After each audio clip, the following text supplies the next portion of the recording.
ከመከላከያና ፋኖ በጣም መተማመን የነበራቸው ነበሩ። ለምንድነው ወደ ቁርሾ እንዲገቡ ተደርጎ ወንድማማቾች እንዲጋደሉ የሆነበት ሂደት ምንድነው በእናንተ እምነት? አልበቃ ተናግሯል። ኤርትራ ራሷ የስምምነቱ አካል መሆን ነበረባት። ህወሓት ብቻ አይደለም ጠቡ አማራና የአማራው ማህበረሰብና የወያኔ እንጂ የፌደራል መንግስቱና የወያኔ አይደለም። ምክንያቱም ለምን አፈራላሉ? ዘመነ ንጹህ ታገኝ ነው የኔ ተከራከሩ። አይ አይደለም። ዘመነ ከግንቦት 7 ሲመጣ ሚሽን ዞን ይመጣ እነ ፕሮፌሰር ብርሃኑ ነጋንን እዛ ላይ የተጣላቸው ሚሽን ነበረ። ግን እናንተ ወጣችሁ ስመጡ የቀረው ትውልድ እንዳያልቅ እንደው እንደመላክ እንደተላካችሁ ነው የምቆጥረው። ዶክተር አብይ ደርሶ ወረዳ ድረስ ያላጸዳቸው ብዙ ነበሩ በሰዓቱ ዞን ላይም ነበሩ። እነዛ በቀጥታ የወያኔ እጆች ፋኖንና ወረዳ ላይ ያለውን ዞን ላይ ያለውን ግንኙነት እንዲሻክር ነው የተደረገ። ዋና መደበኛ ስራዬ ጦርነት ነው፣ ጦርነት ከሌለ ኑሮ መሻሻል አይችልም የሚል ኃይል ነበረ እውነት ለመናገር ማለት ነው። ያኔ ለውጡ ሲመጣ ሁሉም ሰው በቃ ባለስልጣን ሆኖ ነበር የሚታየው። ሁሉም ሰው ዞን ድረስ ከወረዳ ድረስ ገባሉ ብሎ አስዩ ማድረግ። ስልጣን ደግሞ አንድ ወንበር ነው፣ ምንም ልታረጋው አይችልም። 10 ብር ያልነበረው ሁሉ በኪሱ እስር ብር ነው ያዘው። አሁን ላይ ኮንጎ ጫማ የማያገኝ የነበረው 20-30 ሺህ ብር ጫማ ገዝቶ ንጉስ ሆኗል። በቃ ኦልሞስት አሁን አዛዥ ነው። ተመችቶታል። በሳት ኤርትራም በተመሳሳይ የአማራ ጥላቻና የባህር በሩን ላለመስጠት የሚደረግ ሽቅድምድም ነው። እነዘመነ ደግሞ ፍላጎታቸው ምንድነው ካልከኝ ስሜትና ስልጣን ብቻ ነው ይገኛል። ግን አሁን በሚባለው ስሌት እኮ ኢትዮጵያ ፈረሰች። እንደዳምጠው አስረስ ማረ ዳምጤና የሱ አንጃዎች 40 ሚሊዮን ብር የሚያወጣ ማዳበሪያ መርካዝ ላይ ዘርፈዋል። ይህ ለታሪክ ይቀመጥ።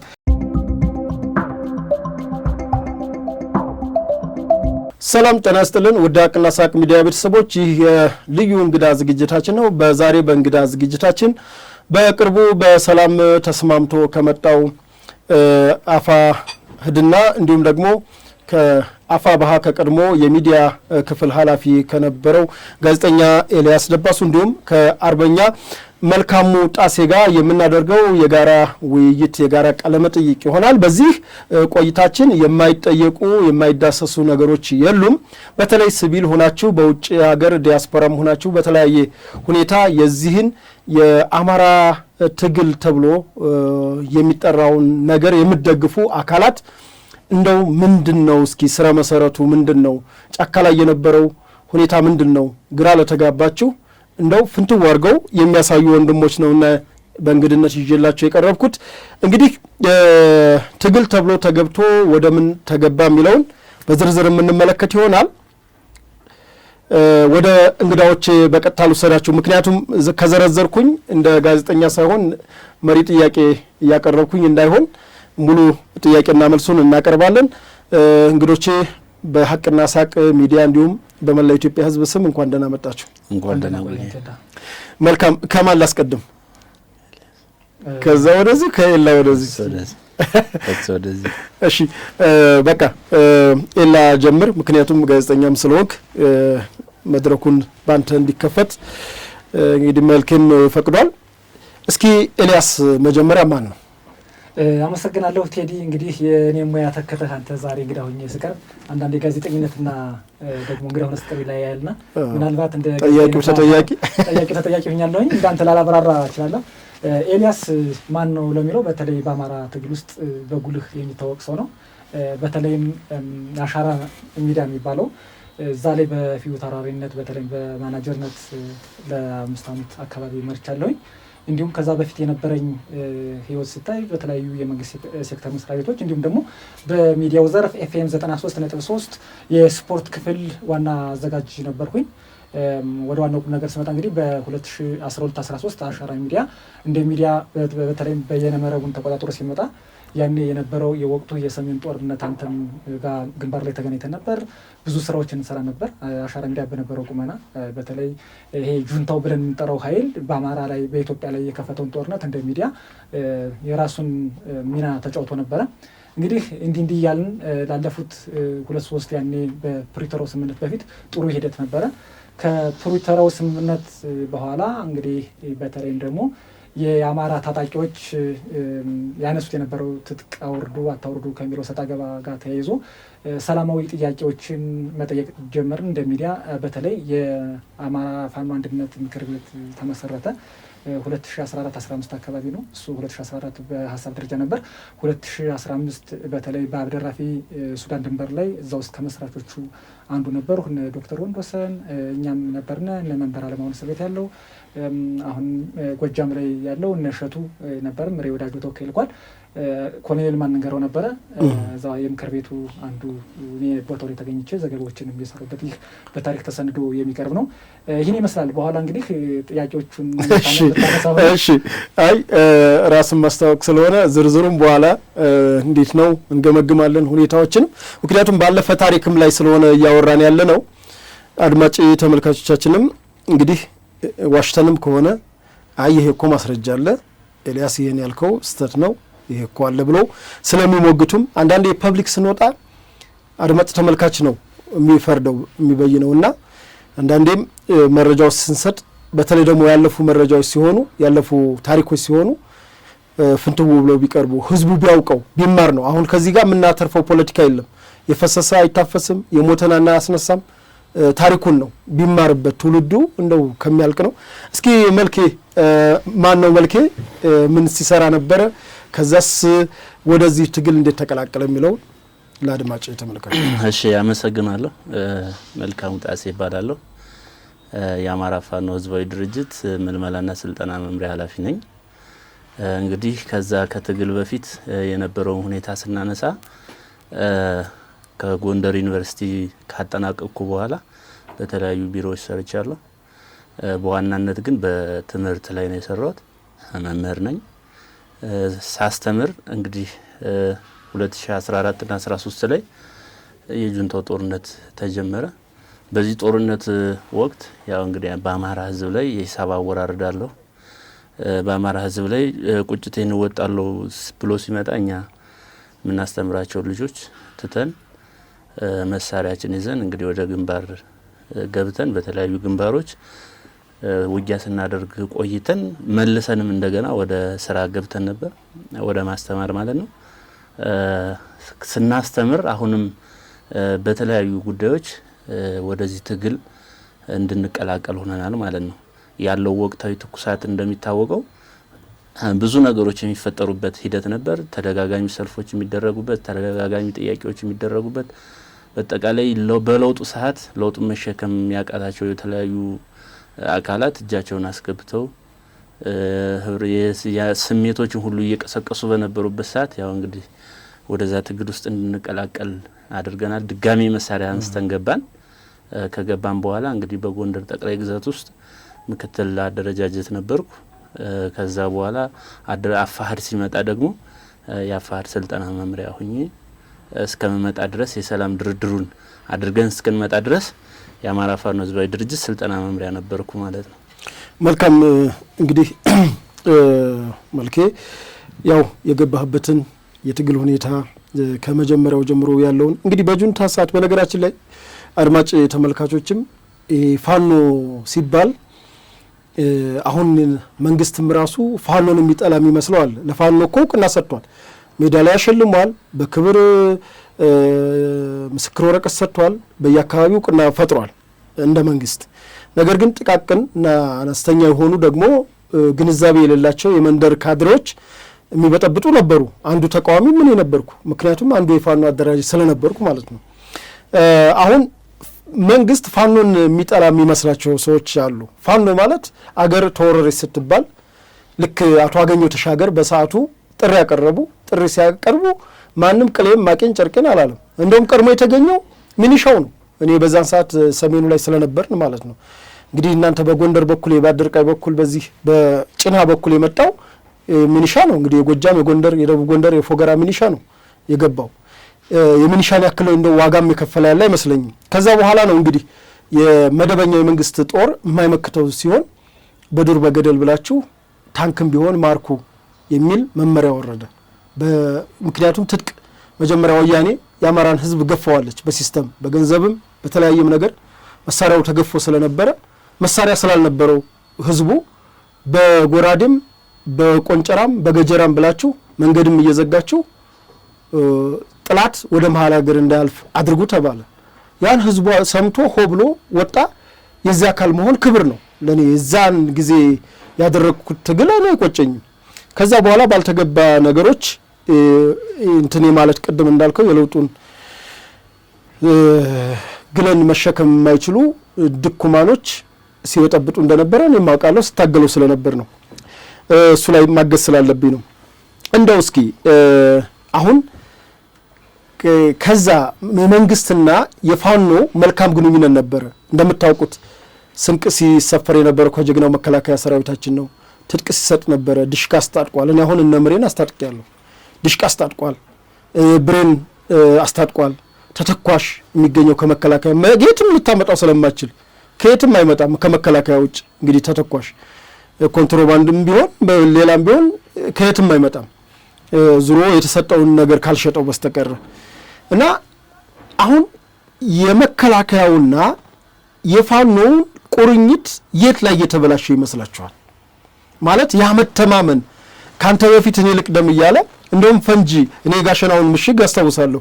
ፋኖ ነው ዘሎ የገባበት ፈንጁ ላይ ፈንጂ ተጠምዶ ወያኔ ጠምዳ ነበርና እንደው እስኪ ያን መተማመን ማን ነው መሀል ላይ ያበላሸው ይመስላችሁ?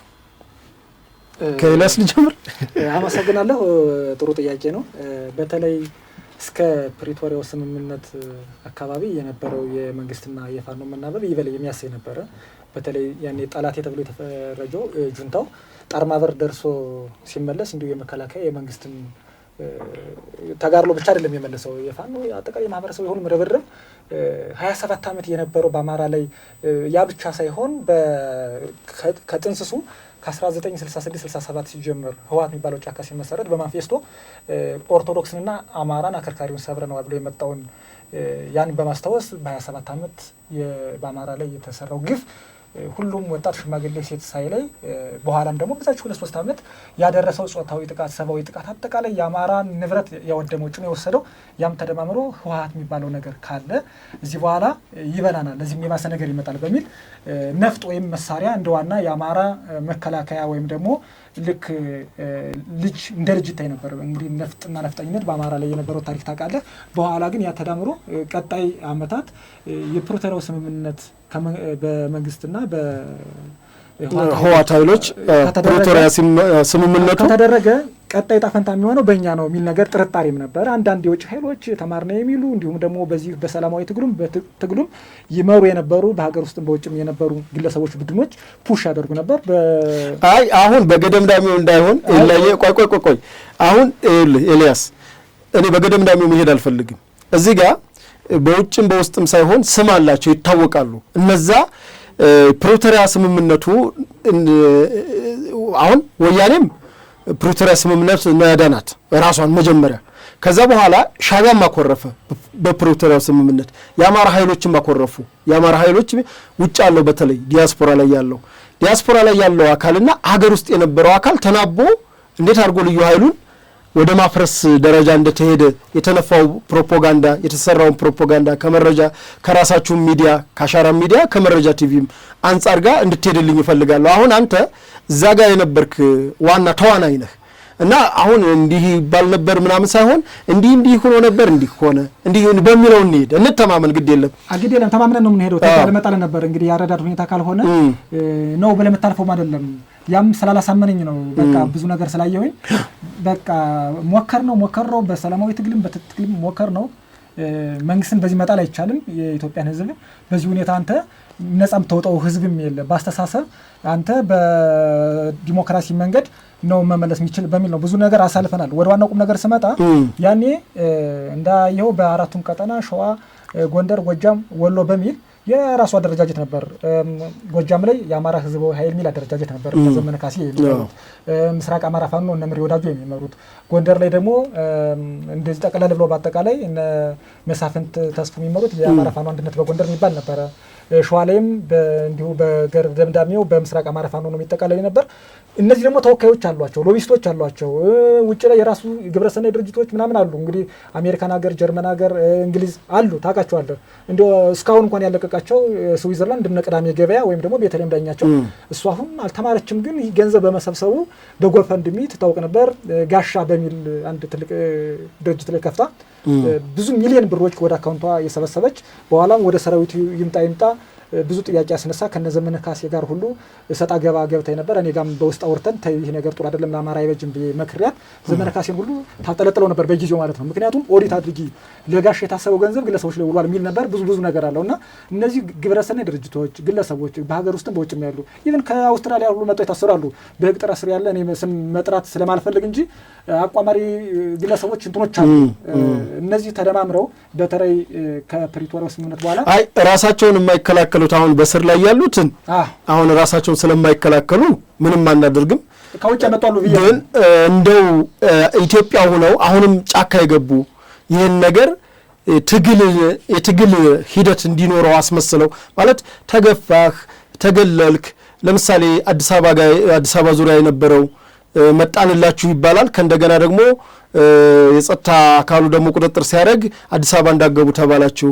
የማስተር ፕላኑ አለ፣ መፈናቀል አለ፣ የማይካድ በወለጋ የነበረው መፈናቀል አለ።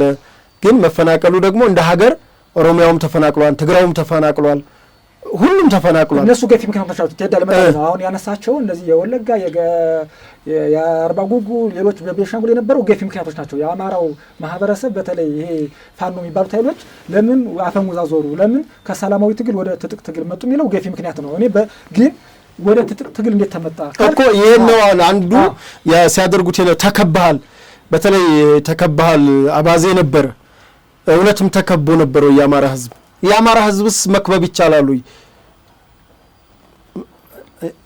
ቆመ። ኦኬ ጥሩ ልምጣ ሀሳብ እንዳይበታተን። አሁን እነዚህ በአዲስ አበባ እሺ ቆይ እንቀጥልሽ። እሺ ቴዳ ምን አለ መሰለህ አጠቃላይ ትጠይቀኛለህ። አሁን የአዲስ አበባ ጥያቄ ራሱን የቻለ በተለይ እስክንድር ነጋ ተዋናይ የነበረበት አዲስ አበባ የአዲስ አበባ ሆይ ተከባሃል፣ ተበልታል። አዲስ አበባ የራስ ተወካይ ያስፈልገዋል። አረሰም መቀየር አለ፣ በረራ አለ፣ በረራ መባል አለ። እንደገና ፊንፊኔም አለ። ከዚህ አሁን ከመጣው ዶክተር አብይ አህመድ ካመጡት አንዱ ይሄ የወንዝ ዳርቻዎችና አሁን የተሰራው አዲስ አበባ ላይ በአዲስ መልኩ ልክ ኮሪደር ልማት እሱ ሲመጣ ሌላ ሀሳብ ተይዞ ነው የመጣው። በጊዜው እዛ መስመር የፈርሱ የነበሩ ቤቶች እንደገና ሊታደሱ ሲሉ ስም በመስጠት ሆበል ተነስ ቅርስ ፈረሰ የሚል እስክንድር ነጋ ራሱ የቻለ አንድ ወሬ አድርገ ነው እንደው እዚህ ገፊ ምክንያት ምንድን ነው የሚለውን ነገር ስናይ እንደው እስኪ አሁን ልክ ነው ከመከላከያና ፋኖ በጣም መተማመን የነበራቸው ነበሩ። ለምንድን ነው ወደ ቁርሾ እንዲገቡ ተደርጎ ወንድማማቾች እንዲጋደሉ የሆነበት ሂደት ምንድን ነው በእናንተ እምነት? አሁን ሰው ከፈረሱ አፍ እንዲሰማ ብዬ ነው። በነገራችን ላይ ቴዲ ምን አለ መሰለህ ያውቃል እኮ ሁሉም መዝኖ የሚውጥ እውነትን መራር ሀቅ መወሰድ ካልሆነ በስተቀር ጦርነቱ ላይ ሆነንም አይተነዋል። ማህበረሰቡ በፊት ይሆናል ያለውና እየሆነ ያለውን ነገር በተግባር አይቷል። የመጀመሪያው እንደ ምክንያት ተደርጎ የተወሰደው የፕሪቶሪያው ስምምነት ነው። የአማራ ኃይሎችን አላሳተፈ የሚል ነበረ። በተለይ ፋኖ ዘር እንዳየው ስለተሳተፈ አንዱ እውቅና መኖር ነበረበት የሚል ነው የነበረ። ኤርትራ በራሷ ተዋናይ ስለነበረች ኤርትራ መግባት የሚሉ የአማራ ኤሊቶች ነበሩ። በተለይ አብዳ የነበሩት ዶክተር ደሳለኝ ጫኔ ቃል በቃል ተናግረዋል። ኤርትራ ራሷ የስምምነቱ አካል መሆን ነበረባት። ህወሓት ብቻ አይደለም ጠቡ አማራና የአማራው ማህበረሰብና የወያኔ እንጂ የፌዴራል መንግስቱና የወያኔ አይደለም። ምክንያቱም ለምን አፋር አላሉ? ምክንያት ልንገርህ፣ አሁን አፋር የሚገባው ነበር ለመከር አንዱ ተጠቂ የነበረው አፋር ነው በሚል የበኩል ነበር። ስለዚህ የፌዴራል መንግስቱ ቢያጠቃላቸው ምንድነው ችግሩ? እኮ የነበረው ትርክት ነው እኮ እዛው ሀሳቡ ነው። እዛ ላይ አሁን እንግዲህ አባይን በጭልፋ ነው የምነግርህ። ምንም አንዱ ተዋናይ ቢሆንም የነበረው ጥያቄ በነበር እኮ ስለምናወራ ነው። ግን ኦፍ ኮርስ ልክ ነው በነበረው ልክ ነው። እኔ አመካድም እንኳን ሀቅ ነገር ያው ድፍር ብለን የምንናገር አንዱ የማንነት ኬስ ስለነበረ የወልቃይትን እንደ መነሻ ተደረገ በነበረው። አሁን እኛ ደግሞ መጣችሁ ብለን ስለጠይቀን አንደኛው ማንነት ነው። የራያ ጉዳይ አለ፣ የወልቃይት ጉዳይ አለ። ሌላው ደግሞ ኢቭን ማህበረሰባችን በራሱ ተዘርፈናል ማለት ይቻላል። ያኔ በ27 ዓመት ውስጥ የወልቃይት አካባቢ የነበረው ተወላጅ ወደ እስራኤል ወደ ዓለማት ተሰዷል። ታውቃለህ? አንዴ የምታገልበት እኮ የምትታገልበት አንተ ፖለቲከኛ ስለሆንክ ብዬና ልዩ ኃይሉ እንግዲህ የፌዴራል መንግስቱ በወሰነ ውሳኔ የሁሉም ብሔር ብሔረሰቦች ልዩ ኃይል ወደ ተለያዩ የጸጥታ ተቋማት መግባት አለበት ሲባል ያኔ ልዩ ኃይልን እንደ ፋኖ አድርጎ የመውሰድ እና ልዩ ኃይል የመጠቃት ስሜት እንዲያድርበት በፌዴራል መንግስት ተክድሃል አይነት ነገር ተባለ። የተጠቀምንበትም እሱ ነው። በነገራችን ላይ እዛው ከውስጥ አሁን ቀኝ ብለን የምንጠራቸው በፊት የውስጥ አርበኛ ብለን ከዛው ከልዩ ኃይልም ከመንግስቶች ይሰጡን ነበረ። ይህም ደብዳቤውን ራሱ አሾልከው ሰጠውናል።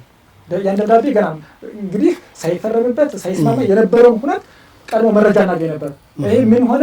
እንደ ቤንችን ባንክ በአማራ ክልል የትጥቅ ትግል እንዲጀመር እንደ ሪፈረንስ ወሰድነው። እንደ ተሞክሮም አስታውሳለሁ 2015 አካባቢ መጋቢት ላይ የፋሲካ ጾም አካባቢ ፋሲካ ላይ በመላ አማራ ጀመር ነው። መንገድ ዘጋን ምናምን የነበረውን እንትን አንተን ማስታወስ ይችላለሁ። ወልዲያ ላይ የነበረውን ራያ ላይ የነበረውን ያ ተደርጎ እንዴ ደቡብ እዝ የሚባለው እኮ ነምሬ ወዳጅ ወጋ እኮ አንተ ቀደም የተባሉ እኛም ሄደን እኮ የተሰዉ ጓዶችን ሄደን ራያ ላይ ዘከረናል። ጥሩ ግንኙነት ነው ነበር። እነ ምሬ ወዳጆም የውጭ ኃይል እንደዚህ እናንተ በቃ አማራ ወኪል ናችሁ መሪ እንጫወም ምሬ ወዳጆ ያልተማረ ሰው ነው። ምናልባት አርበኛ ሊባል ይችላል፣ መሪ መሆን አይችልም። እናንተ ያላችሁ እዚህ በኋላ እናንተ መንግስት ናችሁ የሚል አጉል ሞራል ተሰጣቸው። ዘመነ ካሴ እንግዲህ ከመጀመሪያው እንግዲህ በተደጋጋሚ በዚህ ሰውዬ ላይ የተለየ አጀንዳ እንዳይኖረኝ አድርገው እንዳይመልኩ አድማጮች በቅርብ ማውቀው ሰው ስለሆነ ወያኔ ላይ የነበረውን ኃላፊነት ታውቃለህ። የአማራ ወጣቶች ሰብሳቢ ነው የነበረ። በኋላ ከኃላፊነቱ ሳይነሳ በምን እንግዲህ ወያኔ እንደሰደደችው ነው አንዳንድ መረጃዎች የሚሉ ደህንነቱ ነው ቆየ ግንቦት 7 በሚል ከግንቦት 7 አፈንግጦ ወደ ኡጋንዳ ሄደ። ተመልሶ መጣ። እንግዲህ ይሄ ነው ብሔርተኛ አልነበረም። እውነት ለመናገር ዘመነ ካሴ የሰሜኑን ጦርነት እንደ ምክንያት በመጠቀም አማራ የሚል ነገር መጣ። ልክ እነ ጀዋር መሐመድ ልክ ከለውጡ አሁን የነዘመነ ልምጣልህ አሁን የነዘመነ የጋራ ግለ ሀሳብ ስለሆነ እነዘመነ ካስታወስክ የለውጡ መንግስትና አስረስ ማረን ያክል የደገፈ የለም። መደመር እኔ ብታገላብጥ የመደመር ቲሸርት የለኝም። እንደውም ሁልጊዜ ተቃዋሚ ባል ነበረ እኔ ራሴ። በኋላ ነው ይሄን ሰውዬ በኋላ እየተረዳው ስመጣ ከወያኔዎች ጋር ያለውን ነገር ሳቅ ነው መደገፍ የጀመርኩት። ቶሎ ያመነ ቶሎ ይክዳል እንደሚሉት ነው የሆኑት። እነሱ የመጀመሪያ ለውጡ ደጋፊ ነበሩ። ከዛ በኋላ ወደ አማራ ብሔርተኝነት ተመጣ። 27 ዓመት ሙሉ ብሔርተኛ ሳይኮን ለውጥ ሲመጣ ኢትዮጵያ የሚል መንግስት ቅድም እንዳወራኋቸው አንድ ሻይ ቡና እያልን ኢትዮጵያ ብሎ የማያውቅ መንግስት ነው የነበራት ኢትዮጵያ። መለስ ዜናዊ በታሪክ ኢትዮጵያን ኢትዮጵያ ብሎ ጠርቶ አያውቅም። ልክ ድሮ አባቶቻችን ልጄ ለልጄ ይባባሉና መልኳን ማታቃትን አምጥቶ ያጋቡና ያችን ልጃገረድ የምትፈልጋታለች አንተ ፍቅረኛ ስላለች ይችኛዋ ተማራ እንድትሄድ በስሟ አጠራትም ታማራታለህ። ልክ እነ መለስ ዜናዊ ኢትዮጵያን አስተዳደሩት በዛ ልክ ነው። አስተዳደሩ ሳይሆን የገዟት ክብሯን አሳጥተው በብሔር አባልተው ስንት ነገር አድርገውና በ27 ዓመት ያልተነሳውን አማራነት ብሔርተኝነት እንግዲህ በአማራነትን ቅድም ከመነሻ እንደገለጽከው ከጫካ ከደደቢት 1967 ጀምሮ እንደ ብሔር አማራ እንደ እምነት ኦርቶዶክስ ይሄን ደግሞ የሰጣቸው ጣሊያን ነው። የሙሶሊኒ ህግ ናት ይቺ። ይሄን ተፈጻሚ አድርገዋል በአማራው ህዝብ ላይ ይታወቃል። እንዴት ነው 27 ዓመት ሙሉ ሲታገል በአማራ ብሔርተኝነትን ሳያቀነቅን ለውጥ ሲመጣ ኢትዮጵያ የሚል መንግስት ሲመጣ እንዴት ነው ወደ ብሔርተኝነት ተገባው? ከእንደገና ኦሮ አማራ የሚለው ትግል ታውቃለህ ወደ ለውጡን ለማምጣት ትልቁ ኦሮ አማራ የሚለው ግሩፕ እንቅስቃሴ ነው። የባህር ዳሩን የጣናውን እንቦጭ መጥቀስ ይቻላል። ለለውጡ ብዙ ግብአት ያደረገ የመደመሮቹ እነዚህ ቲም ለማ ቲም ገዱ እንትኖች እንቅስቃሴዎች አሉ። ማውቀው ራሱ እኔ ከስረኛ የተፈታነው በዛ በለውጡ ነውና ከሰወጣ የቦለማ የዶክተር አብይ የአቶ ገዱ የአቶ ደመቀ ፎቶ በሚኒባሶች በአውቶቡሶች ላይ ይለጠፍ ነበር፣ ቲሸርት ይለበስ ነበር። ያን ለብሰው ያሳዩን እኮ እነዘመነ ናቸው አይደል? እነ አስረስ ብሔርተኝነትን እንዴት ነው ወደ በኋላ ያመጣው? ከተልኮ ጋር ይያዝም እንደው ማለት ከወያኔ ተልኮ ጋር ዴፊኒቲሊ እሱ ነው ያልኩኝ። አሁን ዘመነ በዋናነት ከአማራ በወያኔ ጊዜ ከአማራ ወጣቶች ማህበር ምንም ያለምንም ተገፊነት ዘሎ አስመራ ሲገኝ የሆነ ምክንያት አለው። ከትግል ጓዶችም እንደምሰማው እኔ እስር ቤት ተቀምጬ አንድ ቤት ጓዱ ስሙን መጥቀስ ማልፈልግ እሺ ተከራከርኩ። በቃ ሐሳቡን እናውራው ሐሳቡን እናውራው። ዘመነ ንጹህ ታገኝ ነው የኔ ተከራከርኩ። አይ አይደለም ዘመነ ከግንቦት 7 ሲመጣ ሚሽን ዞን ይመጣ እነ ፕሮፌሰር ብርሃኑ ነጋንን እዛ ላይ የተጣላቸው ሚሽን ነበረ። ያን ሚሽን አልፈጸም ሲል ልክ የሆነ ነገር ስትገፋ የአማራን ቋትም ትጠቀማትና ተገፍቼ ነው የምትል ነገር ከዛ ልግባ ብሔርተኝነትና እምነት ቀላል እና እዛ ላይ ምን ያክል አልተንቀሳቀሰም። የምታየው አፈቀላጤ ነው ማስመሰል ይችላል። እንዴ ነገር ይጠቀምባት ከድሮም በኋላ ኡጋንዳ በህመም ሰበብ ኡጋንዳ ነው የገባ እድሜ ላይ እና ያለው መንበር እነሱ ናቸው በኋላ የሚመለሱት መልክ የሚያብራራው ሆኖ ወደ ዋናው ቁም ነገር ስመጣ አማራ የሚለው ብሔርተኝነት የሰሜኑ ጦርነት መንግስት እዛ ላይ ግብግብ ሲገጥም እነ ዘመነ ካሴ ወይ ጦርነቱ አልሄዱ በጎን የአማራ ኃይል ያንንማ እድሜ ለእናንተ ሚዲያ ያላዘመታችሁታል እንዴ? እስኪ አይደለ አዝማቹ አንተ እኮ ምን ታየቁ ካሳጊንታ አስገባችሁ ደሴ ግንባር ያልገባበት እስኪ ጋሸና አሁን ምን መልክ ያሉበትን ግንባር ጋሸና እንግዲህ በኋላ ሚዲያ እኮ ሚዲያ ለበጎ ካልተጠቀምና አገር ያፈርሳል። ታውቃለህ አንተ ለሚዲያ ቅርብ ስለሆነ አሁን ጋዜጠኛ ሆነ እየሰራ ስለሆነ እሱንም ስለ ጎረበጠ ነው የመጣው። እስከመቼ ይዋሻል? እስከመቼ ይዋሻል?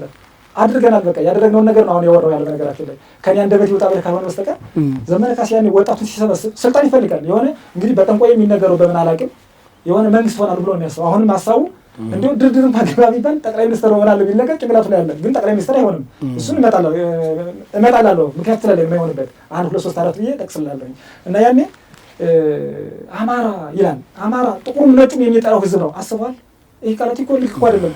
አማራ እንዲጠላ አይደለም በውጩ በነጩ በዚህ በብሔር ብሔረሰቦች ተለይቶ እንዲመታ ከዛስ ምን ቀጠለ? በወለጋ ላይ የነበረውን ያን ሁሉ እልቂት ታስታውሳለህ? በሸኔ ስም አማራ ይገደል የነበረው በባለፈው ስልክ ልከድ ወጣል።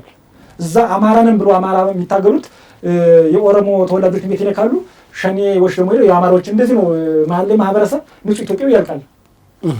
በብሔር ኮታ የፖለቲካ ሰዎች ናቸው። እነ ዘመነ ካሴ በሚያመጡት እርኩስ መንፈስ ነው ይሄን ያክል ህዝባችን ረፍት ያጣለውና ይህ ህዝብ ጥቁር ነጩም የሚጠላው ህዝብ ነው። አስበዋል? ይሄ እኮ ሄት ስፒች እኮ ነው እንዴ! ምን ማለት ነው? አማራ በመላው ብሔር ብሔረሰብ በኢትዮጵያ ውስጥ እጠላለሁ ብሎ እንዲያስብ። አዎ። እና ያን እንደማታገያ ስለተጠቀመ ያው ተከባል ማለት ነው። ተከባል። አዎ። መጨረሻ ላይ አይታል ደስ የዘመትኩኝ አለ። እንግዲህ ፈራንሽን ሰርቆ መጥቷል። ብዙ ነገር እሱን ነገር አላንሰውም። አይ ይነሳል። የማይነሳ ነገር የለም። እስኪ ትንሽ ፋታ አድርግና መልክ እንግዲህ አሁን የምናወራው ታሪክ ላይ ነው ብለናል። ደግሞ መምህር እንደመሆንህም ማለት ነገሮችን አብራርቶ ለመናገር ባክ ያለውንም ደግሞ ለማሳወቅ አሁን ትውልድ ለማዳን ነው።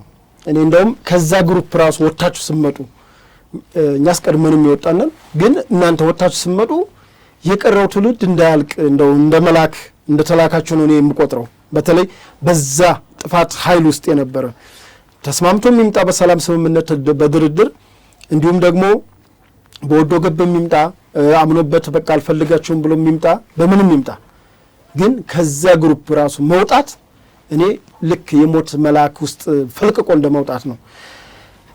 መልክ ማነሳልህ ቅድም ያነሳሁት ላይ ያነሳሁት ጥያቄ ነው። ምንድነው እሱም መከላከያና ደግሞ በእናንተ ግንባር የበለጠ ትልቅ ተሞክሮ ስለነበር ነው። መከላከያና ፋኖ ጥሩ የተባለ ቤተሰባዊ ግንኙነት እኔ ለምሳሌ ማንሳት እችላለሁ። አሁን ከጫካ ካሉት እነ ተሼ እነ ደረጀ ሐቀኛ ልጆች ነበሩ። በዛ አሁን ባልነበሩ ምለው አሁኑን አይደለም ያባል አባ መሳፍንት የዛኔም ወፊቱ ብለው አልመጡም። ምን ያውቃሉ ስለማቅ ማንንም እኔ አንተ አላጋፍጥም እኔ ራሴ ስለማቅ ማለት ነው። ግን እኒህ ሐቀኛ ልጆች እንዴት ነው ዋጋ ከፍለው በተለይ በቅርቡ ከፍ ያለው ደሴ ነው ባንተ የመሰሉ ጀግና ልጆች በሰዓቱ ከሚነደው እሳት የገቡ ልጆች እንዴት ነው ሊሸወዱ የቻሉት? ስላመሟታቸው በኋላ እንመጣለን። ግን እንዴት ተሸውደው ወይም እንዴት ሊጋጩ ቻሉ? በቃ መከላከያና እነሱ አንተ ልቅደም እኔ ልቅደም ሲባባል ከነበረ ፍቅር እንዴት ነው በአንዴ ሽፍት ሊያደርጉ የቻሉት? መልካም እንግዲህ ለዚች ሀገር ምስቅልቅል እኔ በዋናነት ተጠያቂ ነው ብዬ ማስበው ወያኔ ነው። ወያኔ ለ27 ዓመት ሲኖር የኢትዮጵያን ስስብልት ያውቃል። የኢትዮጵያ ነባራዊ ሁኔታዎች ደካማ ጎኖችና ጠንካራ ጎኖችን ለይቶ ያውቃል። በዚህ ምክንያት በጦርነቱ ተሸንፎ ሲሄድ በዋናነት የአማራ ህዝብ በተለይ ፋኖ ጠላቱ እንደሆነ ቀንደኛ ጠላቱም በዋናነትም ፊት አውራሪ ሆኖ እንደተዋጋውም በሚገባ ይረዳል ማለት ነው። የሚገርምህ ክንዴ ደረጀ እነ ተሾመ እነ ውባንተ ነብሱን ይማር እነሱ እነ ከፌ ያላደረጉት መስዋዕት የለም። ከፌ ዳውንት ወደ ጋይንት አላስገባም ብሎ ዳውንት ላይ ያደረገው መስዋዕትነት ብዙ ጀነራሎች ይመሰክራሉ። እንዲሁ ውባንተም ጋሸና ላይ ቅድም ስታወራ እንደነበረ የመጀመሪያዋን ሰንደቅ የሰቀሏት እነ ውባንተና እነ ተሼ ናቸው። በሰቆጣ ግንባርም በጋሸና ግንባርም በቀጥታ ከናገኘው ተሻገር ጥሪ እንደተደረገለት ባህር ዳር እንደተሰበሰብን ቀጥታ በሰቆጣ ግንባርም ሄዶ በጣም ብዙ ልጆችን በዳውንት ግንባርም ያጣው ክንዴ ደረጃ አለ ማለት ነው። እነሱ በሰዓቱ ከመከላከያ ጋር እጅና ጓንት ሆነው ከፊትኛ እንሙት እያሉ ነው የጋሸናን ምሽግም ቦምቡን ተጠመደውን ቦምብ አፈንድተው የሚገቡ እነሱ ናቸው።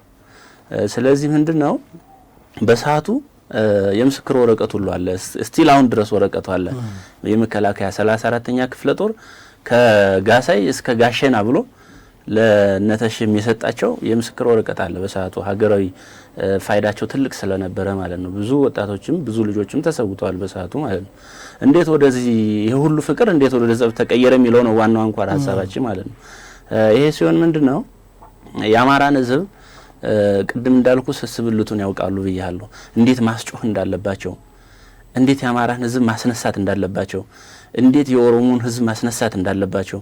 ኦሮሞን ከአማራ ሲያጣሉ ኑረው ከስልጣን መጨረሻ ላይ ኦርቶ አማራ ሲል ግን መቀሌ እንደሰደዳቸው ያውቃሉ። ስለዚህ አሁንስ እንዴት ነው የአማራን ህዝብ እና የኦሮሞን ህዝብ ማጣላት የምንችለው? የአማራን ህዝብ ከሌሎች ጎረቤቶች ጋር እንዴት ማጣላት እንችላለን? እንዴት ኢትዮጵያን እንደ ኢትዮጵያ እንዳትቀጥል ማድረግ እንችላለን የሚለውን ስራ ስለሰሩ መጨረሻ ላይ ልዩ ኃይል አፈራረስን ተጠቅሞበታል። እያንዳንዷን የአማራ ብሔርተኝነትን ተጠቅሞበታል። የአማራ ብሔርተኝነትን በዋናነት የአማራ ስስብልቶችን እየጠቀሱ ራሳቸው እየገደሉ ኦሮሞ ገደለው፣ ራሳቸው እያደረጉ አማራ ገደለው እየተባለ ብዙ ነገር ተካሂዷል ማለት ነው። አንድ የሙስሊም ቤተክርስቲያን የሙስሊም መስጊድን እያቃጠሉ ቤተክርስቲያን ተቃጠለ እየተባለ ሙስሊም አቃጠለው፣ ክርስቲያን አቃጠለው፣ እንዲህ ቫይስ ቨርሳ እያደረጉ ማለት ነው። ስስብልቶችን በደንብ ነካክተው ብሔርተኝነቱን አጦዙት። መጨረሻ ላይ የጦዘ ብሔርተኝነት ስለነበረ እንግዲህ መሪዎቻችን ሁሉ እስኪበላ ድረስ የተደረገበት መንገድ የወያኔ ሰርጎ ገብ እጆች ስላሉ ነው ማለት ነው። ይህንን ከተደረገ በኋላ በቃ ዙሪያውን የሰው ልጅ እንዲፈራ ተደረገ። በተለይ አማራ ተከባል፣ ልዩ ኃይልህ እየፈረሰ ነው፣ ጦር መሳሪያ ነገ ትቀበላለህ፣ እንዲሁ ግምት ማለት ነው። ነገም ጦር መሳሪያ ከተቀበለ በኋላ ደግሞ ሱሪ እንድታጠቅ እንኳን አይፈልግልህም። ስለዚህ እንደዚህ አይነት አጀንዳዎች እየመጡ ነው እያሉ ዲያስፖራዎች፣ የዩቲዩብ ሸቃዮች፣ የወያኔ ደህንነቶች አጠቃላይ ወያኔ ያቀደችውን ስራ ሁሉ በአማራ ህዝብ ላይ ለውጡን እንዳይሸከም ለውጡን እንዳይደግፍ አድርጋ ወደ ጦርነት ውስጥ እንዲገባ እንዲቃቃር ሁሉ አደረገች ማለት ነው። ይሄም ሆኖ እኔ አስተውሳለሁ እብናት ላይ ነው ባንተ ከጎንደር መተው ቤተሰብ ለመጠየቅ እነ ተሾመ እዛ አጋጣሚ መቀጣው ናቸው ቤተሰቦቹ እና ለመጠየቅ ሲመጣ በዛ በኩል ሌላ ሐሳብ ይነገራል፣ በኖቫንተ በኩል በዚህ በመንግስት በኩል ሌላ ይነገራል። ለውጡን መሸከም የማይፈልጉ ወያኔ የሰራቸው እጆች አሉ። እዚህ ላይ ያዝልኝና 4 ኪሎ ለቆ ሲሄድ የወያኔ በርካታ እጆች ግን ውስጥ ላይ አሉ። በተለይ ዶክተር አብይ ደርሶ ወረዳ ድረስ ያላጸዳቸው ብዙ ነበሩ፣ በሰዓቱ ዞን ላይም ነበሩ። እነዛ በቀጥታ የወያኔ እጆች ፋኖውንና ወረዳ ላይ ያለውን ዞን ላይ ያለውን ግንኙነት እንዲሻክር ነው የተደረገ በቀጥታ ማለት ነው። ወያኔ ደግሞ ቀበሌ ድረስ 1 ለ5 ሰው ያላቸው ሰዎች ናቸው። ስለዚህ ፋኖና የአካባቢው ማህበረሰብ እንዳይስማማ በማድረግ ልዩነቶች እንዲፈጠሩ አትገቡም ወደ ከተማ። ይሄ ዓላማ እዛው የወረዳው አመራር ወይ እዛው የወረዳው ሐሳብ ነው እንጂ የሀገሪቱ መንግስት ሐሳብ አልነበረም። እንደዛ እየተባለ ስሜት ውስጥ አስገባ። ደግሞ ህዝብ ደግሞ የሚኖረው ቀበሌ ላይና ወረዳ ላይ ነው ማለት ነው። እዛ ላይ ያለውን የሻከረ ግንኙነት ከሰሩት ወያኔዎች ተሎ ለመነሳት በጣም ምቹ ነው ማለት ነው። በዛ ምክንያት ያተነሳ ጦርነት አድርገን እንኳን ስንሄድ ወደ ጎንደር ስንሄድ መከላከያ መንገድ ዘግቶ ራሱ ማክሰኝት ላይ ጠበቀን። ማክሰኝት ላይ ሲጠብቀን ውባን ተወርዶ ኮሙኒኬት አድርጎ በቃ ያለውን ነገር እንደዚህ ነው ብሎ ገለን ሂደን እንኳን ታግሶናል። እዚህ ብዙ አባሎችን ገለን ነው ከብናት ሄድ ነው ማለት ነው። ያን እንኳን ታግሶን ቶለሬት አድርጎናል መከላከያ። ከዛ በኋላ በውጭ የሚመጡ ኤክስተርናል የፍራቻ ንግግሮች አማራ ልትሞት ነው፣ ልትፈናቀል ነው፣ ነገ እንዲህ ሊያደርግ ነው፣ በጣም ፍራስትራክሽን የሆኑ ነገሮች ይመጡ ነበርና እነዛን ነገሮች በፋኖ ላይ ሰረጹ። የሚጓደደው ፋኖ እየተላቀሰ ከመከላከያ ጋር እንዲገጥም የተደረገ ይሄ ነው ማለት ነው ምክንያቱ ማለት ነው። መልካም እንደው እስኪ አሁን ብዙ ጊዜ ያልጠሩ ነገሮች አሉ ለዚህ አሁን ለተገባው ግጭት መንስኤ የሚባሉ ዋና ዋና ነገሮች አሉ። አንደኛው የአማራ ልዩ ኃይል ትጥቅ ፍታ ተብለሃል የሚባለው ነገር ነው። እኔ ባለኝ መረጃ ሳይሆን ባለኝ ማስረጃ የአማራ ልዩ ኃይል መልሶ ማደራጀት ነው የተባለው። ያ ማለት ወደ መከላከያ የሚፈልገው መከላከያ፣ ወደ ፌዴራል ፖሊስ የሚገባው ወደ ፌዴራል ፖሊስ፣ ወይም ደግሞ በክልሉ አድማ መከላከል፣ ህዝባዊ ፖሊስ፣ የአካባቢ ሚኒሻ፣ ያከፈለገም ደግሞ ታጣቂ። በፋኖ ደረጃም በነበረው የቡድን መሳሪያ ያስረክቡ ነው የተባለው። የቡድን መሳሪያ እንደሚታወቀው የቡድን ነው ከነ መጠሪያው። የቡድን መሳሪያውን ለመንግስት ለምትፈልጉት የዛኔ ልዩ ኃይሉ ስለነበር ወይ ለልዩ ኃይሉ ስጡ ወይ ለመከላከያ ወይም ደግሞ ለምትፈልጉት አንድ ተቋም አስቀምጡትና ነገ ክተት ከተጠራ ትገባላችሁ። አለበለዚያ ደግሞ የቡድን መሳሪያውን በክላሽ መንዘርና ያው የግል ትጥቅ ስለማይነጠቅ ክላሽና ሽጉጥ ይዛችሁ ወደ የአካባቢያችሁ ግቡ ነው የተባለው። ለነምሬ የወረደ ይሄ ነው። አብረን ስለነበርን እዛው እንዳጠቃላይ እንደ ክልልም ይሄ ነው። በሰዓቱም የነበረው ምስራቅ አማራ የሚባለው የነምሬ ነው ድሽቃ የነበረው። ሌላው አደረጃጀት የፋኖ አደረጃጀት ድሽቃ የለውም። ብሬን እንኳን እኔ እንጃ እንግዲህ ስናይፐር አውቃለሁ። ስናይፐር የእናንተ አካባቢ ስናይፐር ስለነበረው ማለት ነው። ብሬን እንኳን የለም። ልዩ ኃይሉ እኮ ድሽቃ የታጠቀው እኮ ከጁንታ ጦርነት በኋላ ነው። ልዩ ኃይሉ በራሱ ልዩ ኃይሉ ይሄው መመኪያ የሚባለው የሚፈራ የሚባለው ልዩ ኃይል በራሱ ድሽቃ የታጠቀው እንደምታውቁት ወደ ሁመራ ከተገባ በኋላ ነው። ጥቅምት 24 መከላከያውን መክቶ ከታደገ በኋላ ነው ልዩ ኃይል የአማራ ልዩ ኃይል ራሱ ደህና ትጥቅ የያዘው ማለት ነው። ከዛ በፊት በነበረው አደረጃጀት በራሱ የአማራ ልዩ ኃይል የተደራጀ አልነበረም። ክተት ከተጠራ በኋላ እነ ጄኔራል ተፈራ ከመጡ በኋላ ልዩ ኃይሉ አስፈላጊነቱና ያቺ የዋላት ሁለታም በሁመራ በጎንደር በኩል የገባው ተጋድሎ እሷ ናች። እኔ ታሪኩን እንግዲህ ታሪክ ማለት ለምናወራው ልዩ ኃይሉን ራሱ ያደራጀው መከላከያ ነው። አሁን መንግስትም ጥሪ እያቀረበ ያለው ለአማራ ልዩ ኃይል ብቻ ሳይሆን በመላ ሀገሪቱ ባሉ ክልሎች ያሉ ልዩ ኃይሎች ወደ መከላከያ ግቡ ነው የተባለው፣ ወይም በክልላችሁ ባለ መዋቅር ግቡ ነው የተባለው። ትጥቅ ፍቱ አልተባለም። ትጥቅ ፍቱ የምትለዋ ቅድም ኤልያስም ስትነካ ስለነበረ ደብዳቤዋ ካድሬዎቹ ሲያወጧት እነዛ ለውጡን መሸከም የማይችሉት እንዳለው መንበር እነዛ ለውጡን መሸከም የማይፈልጉ አካሎች በዛ ሴራ ተጠልፈናን ብላችሁ አታምኑ? አዎ አይ ልመጣልህ ነው የነበረው። ቀድም እንዳልኩ እጆች በጣም ብዙ ነው የነበሩት። በዛ ተጠልፈናል ብቻ ሳይሆን አውቶማቲካሊ እኛ የነሱን ሐሳብ ተሸክመን ነው ሄደን እንትን ያለው ማለት ነው። የሚገርምህ በዛን ሰዓት ለውጡ እየመጣ ሁሉም ደስ ብሎት ኢትዮጵያ ተነስታለት ለዘመናት ኢትዮጵያን ማንሳት እንደ ኖሬት ተቆጥሮ የነበረው ኢትዮጵያ ስትነሳለት ሁሉም ደግፎ የነበረውን እንግዲህ በዩቲዩብም የራሳቸውን ፍላጎት የሚያሟሉ አሉ። ከጦርነት ማግስት በጦርነቱ የተገኘች ጥቅም አለች። ኑሯቸውን በዛ ጦርነት ላይ የተሻለ ስራ የሰሩ አሉ። እነዛ ሰዎች ደጋሚ ጦርነት ቢነሳ የተሻለ ስራ መስራት እንደሚፈልጉ ያሉ ሰዎች አሉ። በጦርነቱ በጁንታው ጦርነት ጊዜ በርካታ ነጋዴዎች ነበሩ፣ የተጠቀሙ ነበሩ።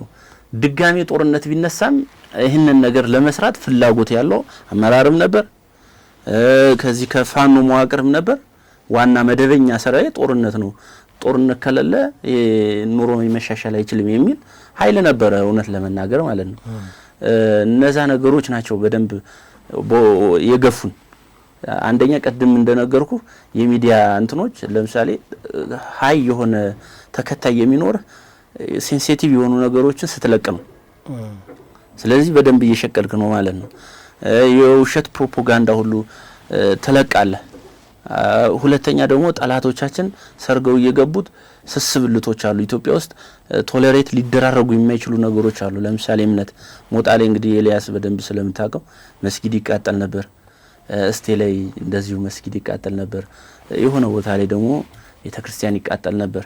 ይሄን የሚያደርጉት እንግዲህ አሁን ላይ የለም። በቃ ጦር ኦልሞስት አጀንዳቸውን ፈጽሟል። የዛ የእንትን አጀንዳ አልቋል።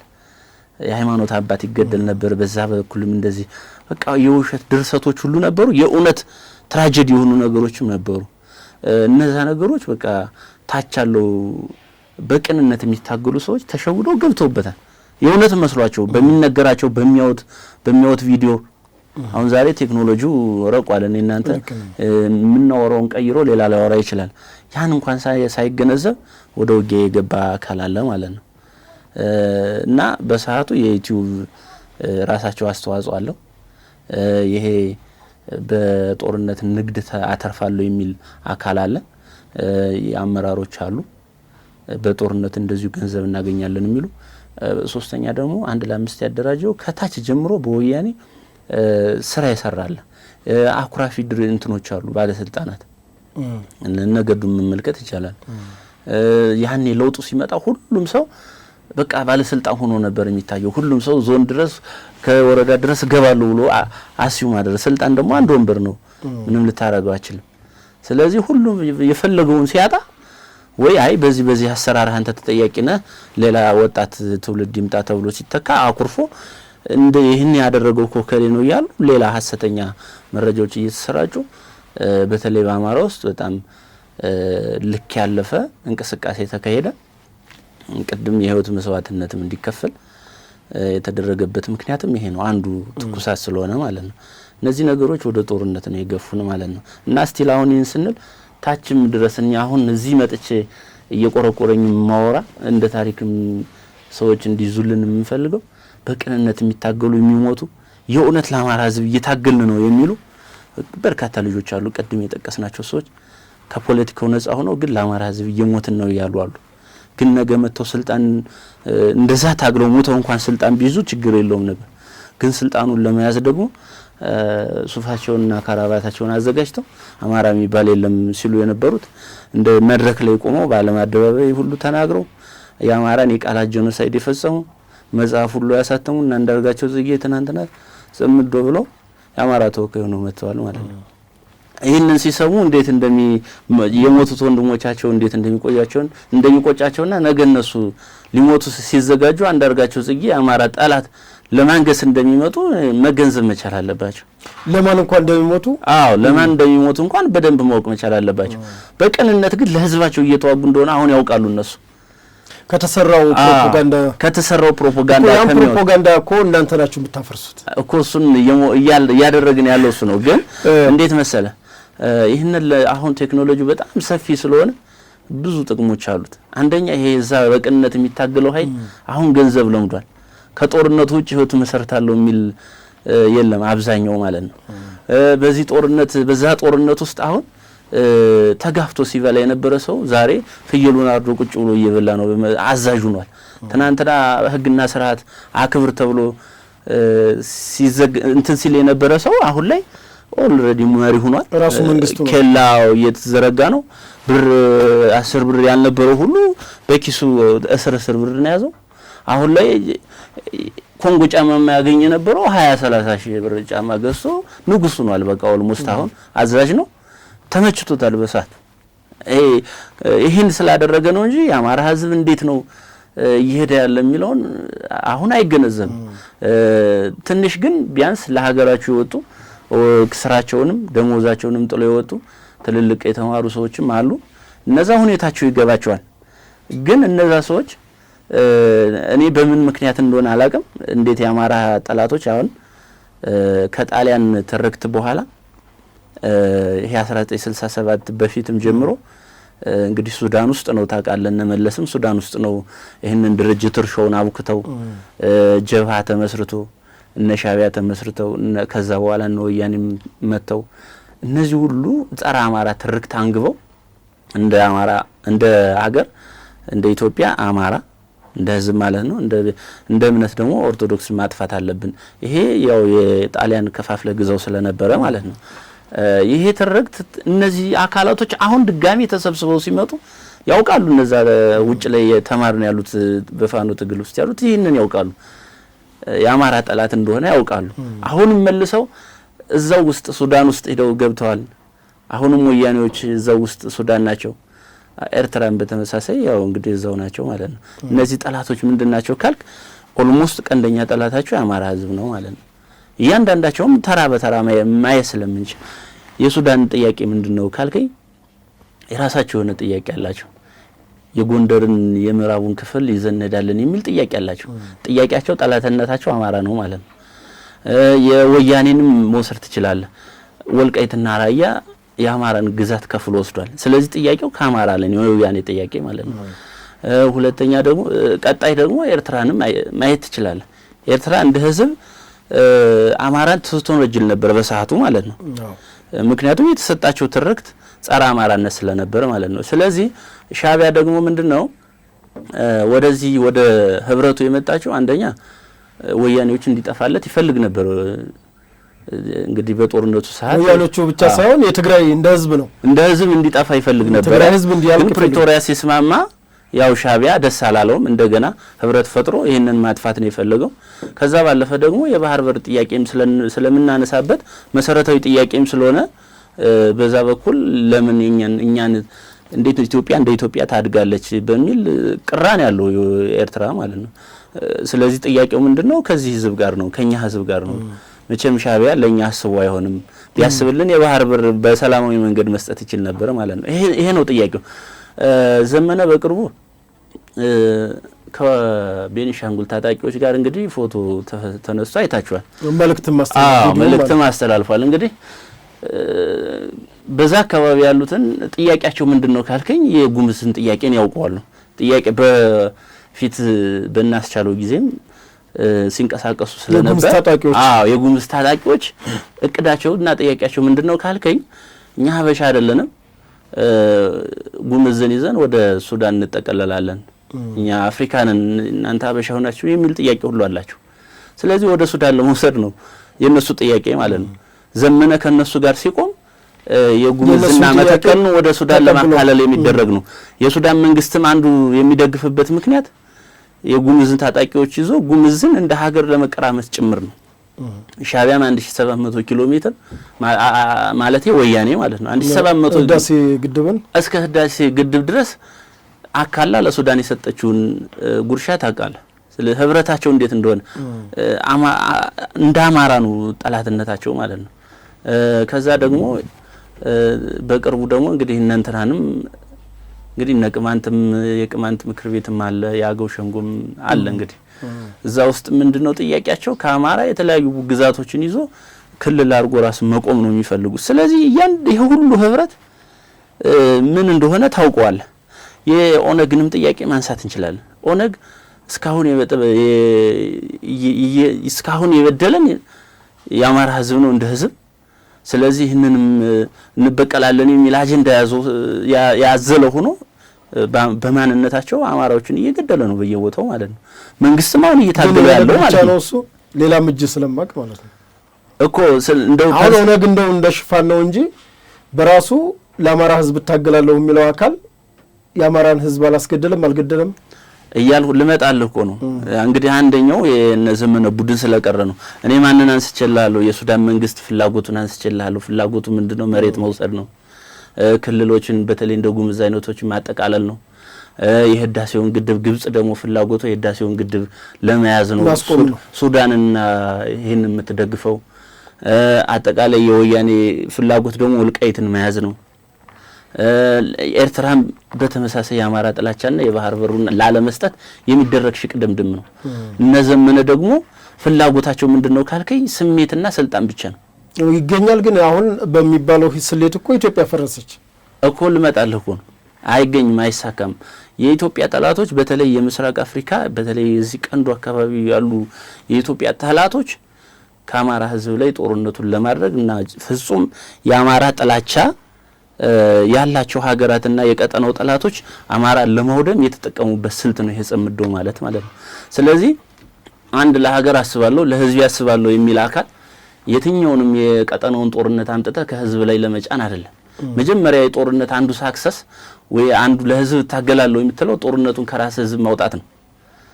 ይሄ ደግሞ እነዘመነ ደግሞ ጠላትን ምንድነው የቀጠናውን ጠላት ሰብስበው ለዘመናት ያልተሳካላቸውን በታሪካቸው ያልተሳካላቸውን አምጥተው እዚህ የሚጠሩት ህዝብ ላይና ጥያቄ ከሚያነሱበት ህዝብ ላይ መጨመር ነው ፍላጎታቸው። ግን ትላንት እነዘመነ የጉሙዝ ታጣቂዎች በቀስት ገደሉ ተነሳ አማራ ብለው ጦርነት እንደከፈቱ ይታወቃል።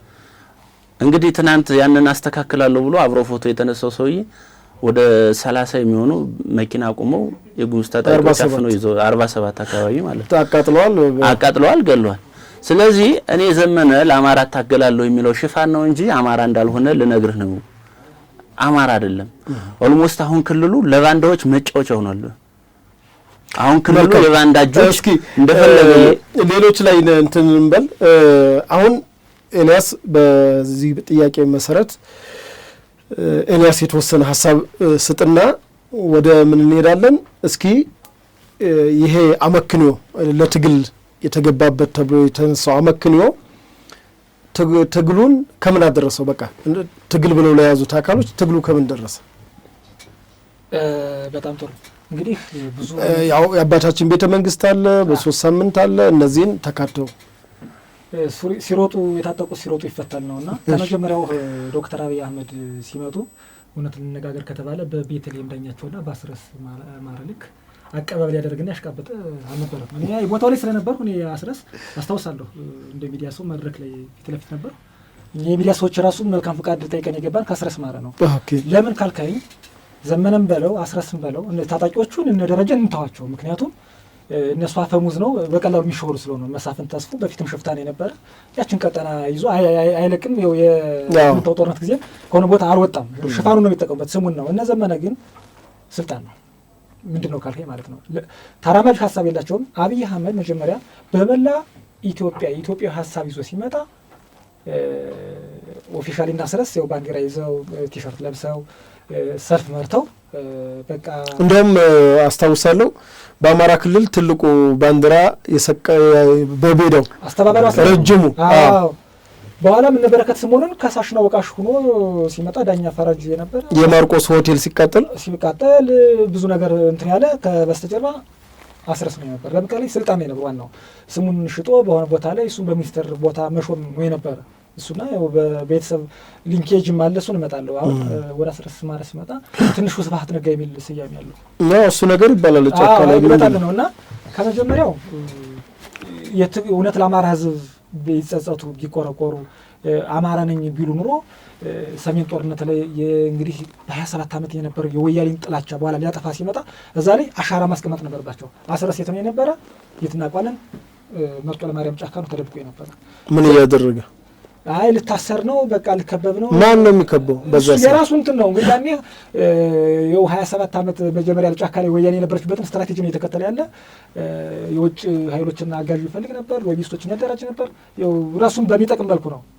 እንደውም በዛ ሰዓት ካስታወስክ እኛ ሰሜኑ ጦርነት ላይ በነበርንበት ሰዓት እናስረስና እነዘመነ ወደ ሰሜን ተመልከቱ ሲባል ወደ ወለጋ ተመልከቱ ሲሉን ነበር። እንደው አሁን በዛን ሰዓት ወደ ወለጋ የሚታይበት ጊዜ ነበረ። በጣም ጥሩ እንግዲህ በተለያየ አቋማሪ ቡድኖች ወለጋ ላይ ታስታውስ ከሆነ 17ቱ የደምቢዶሎ ዩኒቨርሲቲ ተማሪዎች ታገቱ በሚል እሱም ነው አይደለም የሚለው ነገር ልመጣለ ነው። ምክንያቱም በህይወት ምሮም በአካል የሚያገኟቸው ስላሉ ሸኔ ምን በህይወት ያሉም አሉ ያልሞቱ ታገቱ ከተባሉት በፎቶ ከወጡት አልታገተም ብሎ የመጡ አሉ። ለምሳሌ ቴሌቪዥን አሰከላ 3 ልጆችን አግኝቻለሁ። አይደለም አሁን እነዛ በወለጋ ደምቢዶሎ ዩኒቨርሲቲ የታገቱት ተማሪዎች እኮ ከዩኒቨርሲቲ ተማሪዎች አንተ አግኝተሃል? ከዩኒቨርሲቲ ተማሪዎች እኔ አግኝቻለሁ። ስንት አገኘ? 3 አግኝቻለሁ። በህይወት ያሉ 2 በስልክ አንዱ በአካል አግኝቻለሁ። እሺ እንደዛ ከሆነ ፎቶአቸው ከወጣ ማለት ነው መልካም። እሱ ትንሽ አወዛግቡ ስለቆየም እኮ እሱ ሌላ ሂደቱ አይደለም፣ አንዱ ቁርሾ ነው። አሁን ይኸውልህ በደል ምክንያት አይጠይቅም። በደሉ አለ። ለምሳሌ ከሰሞኑ ሰሜን ሸዋ ወደ ጎጃም ሲጓዝ የነበረ መኪና ተመቷል በታጣቂዎች። አዎ አሁን ይሄ በታጣቂዎች የተመታ ነገር ትጥቅ ይዘው ለምን አልመቷቸውም? ታጣቂ ናቸው። እንግዲህ አማራ በማንነቱ ተጨፈጨፈ ይለዋል። እዚህ ጋር ኦሮሞን በማንነቱ የሚጨፈጭፍ ሸኔ ነው መኪና አስቆሞ የመታው። አሁን ሁልጊዜ ችግሮች ሲፈጠሩ ማንነት መስጠት፣ ታርጋ መለጠፍ። ታጣቂ ነው እዚህ ጋር እኮ ያገታቸው አይደል እንዴ የመታቸው። እነዛን ታጣቂዎች ትጥቅ ያዘ ይመስለኛል የሚያስቆማቸው። እንግዲህ መንግስት ህግ ማስከበር አልቻለም ከተባለ ሌላ ነገር አልቻለም ከተባለ ትጥቅ ይዘሃል መተህ አባይ ማዶን ተሻግሮ ነው እንግዲህ አባይ ማዶ ነው ተሻግሮ መጥቶ ማስከበር ነው። አሁን የዛኔም አንዱ ሰበብ የነበረው የእነዚህ ዩኒቨርሲቲ ተማሪዎች ልጆች ነው። እኔ እውነት ለመናገር ኖረም ብሎ ማወቅ ሞተም ብሎ እርም ማውጣት ትልቅ ነገር ነው፣ ያማል ስለ እውነት ማለት ነው። ግን ያን ድርጊት የፖለቲካ ቁማር መጫወቻ ላደረጉት ደግሞ አካላት አሁን የምንነግረው ነገር ትልቅ ማስረጃ ነው። አዎ ምንድነው? ለዛ እኮ ነው አሁን እንትን ያልኩት። በጣም ጥሩ። እኔ ጫካ ላይ በነበርኩበት አንዱ ዋና ዓላማዬ ብልጽግና የሚባለውን መንግስት ገልጽሰን 4 ኪሎ አባታችን ቤተ መንግስት እንገባለን ነው አይደል የሚሰጠን። እኛ እንደ ሚዲያ ደግሞ ታስተጋባለህ ነው አይደለም። እሱን የምመጣበት ሁኜ ማለት ነው። እሱ ነገር አላሳመነኝ ብዬ ነው የመጣሁት። ደውለው እኛ በህይወት አለን ብዙ ታግተን ነበር በሆነ መንገድ አመልጠን 7 ቀንም ወር ከ2 ሳምንትም 3 ወርም በሆነ መንገድ አመልጠው መጥተዋል። ቲሊሊ ዙሪያና ሰከላ ዙሪያ በማል እስኪ እኔ እንደው እዚህ ላይ አሁን የነዛ ልጆች ከ17ቱ ልጆች ማለት ነው አሁን በህይወት ያላለ የምታውቀው እሱን አሁን ስልክ ማጠያየቅ ይፈልጋል። ኖ በቃ ግን የምታውቀው አለ። መልካም እሺ ጥሩ። አይ አንድ ምላሽ ስለሆነ ነው። መንግስት እኮ ዳተኛም ስለሆነ እኮ ነው። አዎ የሞቱት ብቻ ሶስቱ ከ10 ያማ ይኸውልህ አሁን አልታፈኑም እኮ ያለ እኮ አካል የለም። አንዳንዴ መንግስት ልወቅ ሰው የምችለው መንግስት ሆኖ ህግ አለማስከበሩ ነው። እንወቅ ሰው እኮ እሱን ነው። እኔ እኮ ወቃሽ ነኝ እኮ። ህግ መከበር አለበት ነው የምለው። ህግና ስርዓት መከበር አለበት። የዜጎቹ የመጀመሪያ የመንግስት ዝቅተኛ እንትኑ የዜጎቹን ሰብአዊነት ማስከበር ነው። ሰብአዊ ክብር ይሄ ሲሆን ነው ከዛ በኋላ ግብር ሌሎቹ እንደዚህ የቅንጦት የሚሆኑ ጥያቄዎች ይመጣሉ። ግን በህይወት የመቆየትና የማቆየት ስልጣን ያለው መንግስት ነው። ያ ምን ሲሆን ነው? ህግ ሲያስከብር ነው። አሪፍ ነገር ነው። እስኪ የዶክተር አብይ አህመድን ቅቡልነት ላመጣ ነው እና ያኔ ያው በትንሹ እንደ ጋዜጠኛም ታኝካለህ። እውነት ዶክተር አብይ ኢትዮጵያን ያሻግራል ምናምን ከሚጠራጠሩ ሰዎች እኔ አንዱ ነበርኩ። እንደ ሚዲያ ሰው መቼስ ታኝካለህ አይደል? እና አስረስ ግን በቃ የለለ እንትን ሆነው ስረዳውን ባለኝ አረዳድ አስረስ በዚያ ልክ ያኔ ፊውተራዊ ሆነ ይወጣበት ዶክተር አብይ የደከልከበት ምንድነው ካሉ ስልጣን ነው። በዚህ የሆነ ስልጣን ፈልጎ ነበር እውነት ለመናገር። ኧረ እባክህ እውነት እንደጠበቀው ግን አልሆነም። ጎልቶ መታየት ነገር አለ እንደው አይደለም ኤላ አሁን እንደ ጓደኛ ነበራቸው አይደል? ፈታ ብለን ነው ረግድ የለም እሱ ማይ ነገር ሰው እኮ ራሱን ያስከብራል አይደለም? እንደው የሆነ እኮ ያወራሃል እኮ ሰው እኮ አይደል? መልኬ የሆነ በቃ እንዲህ እኮ ነበር ይሄ ሰውዬ ይሄን ቢያደርግልኝ እኮ ወደዚህ ውጥንቅጥ ባልገባው እንደው የሚል ነገር አላየህበትም? ከኔ ከምትጠይቀኝ እነሱ ቤተ መንግስት ገብተን በቃ ስልጣን ካልያዘ ያማ ይሄ ጠቅላላ በይፋ የሚያደርጉት ነው። ካልገባን የምን ድርድር የምን መንገርገር ይሆናል። ራስን ማስከበር የሚባል ነገር አለ። እሱ በእኛ አካባቢ ታውቃለህ ኩሩ መኮፈስ ነገር አለና እነዚህ በአማራ ክልል የተከሆነ በተማሪዎች ሰበብ ሰልፍ ይደረግ ነበር። አዎ ዶክተር አብይ አማራ ክልል ያሁሉ ቅቡልነት ሲመጣ አይ 17 ተማሪዎች ታገዱ ተባለ። ያሳዝናል። ድርጅቱ በእውነት ያስለቅሳል። የሰው ልጅ ሰው በመሆኑ ሊከበር ይገባል። አብሶ ደግሞ ተማሪ ነው፣ ነገ ሀገር ተረካቢ ነው። ነገ ብዙ እድሎች ይኖሩታል። ያ ነገር ዳዛው ሲጠፋ ለቤተሰብ አብሶ ለቤተሰብ እንትን ነውና መሪ ተዋናይ ነበሩ። በተለይ አብላይ የነበሩ ሰዎች እንግዲህ ስም አልጠቅስም፣ ብዙ ሰዎች በተማሪዎች ጉዳይ አስተጋብተዋል። አስረስም ያን ነገር ዲሞንስትሬሽን ይመራ ነበር። አሻራ ሚዲያ ላይ የቅርብ ሰው ስለነበረ በጎን ሚዲያው ያን ነገር እንዲያስተጋባ ያደርግ ነበረ። ሰልፍ ካለ አስረሳለ።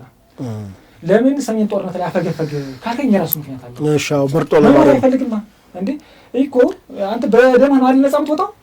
በቃ አሁን የአማራ ሕዝብ የ27 ዓመቱ አልፎ ለላዳ ግንባርነት ተሸጋገረ። ትጥቅ ያለህ ትጥቀየለም ማርከታ ጠቅሞ አገኘው ተሻገር በወጀበት ሰዓት እሱ መርጦ ለማርያም ጫካ ተደብቆ ነበር።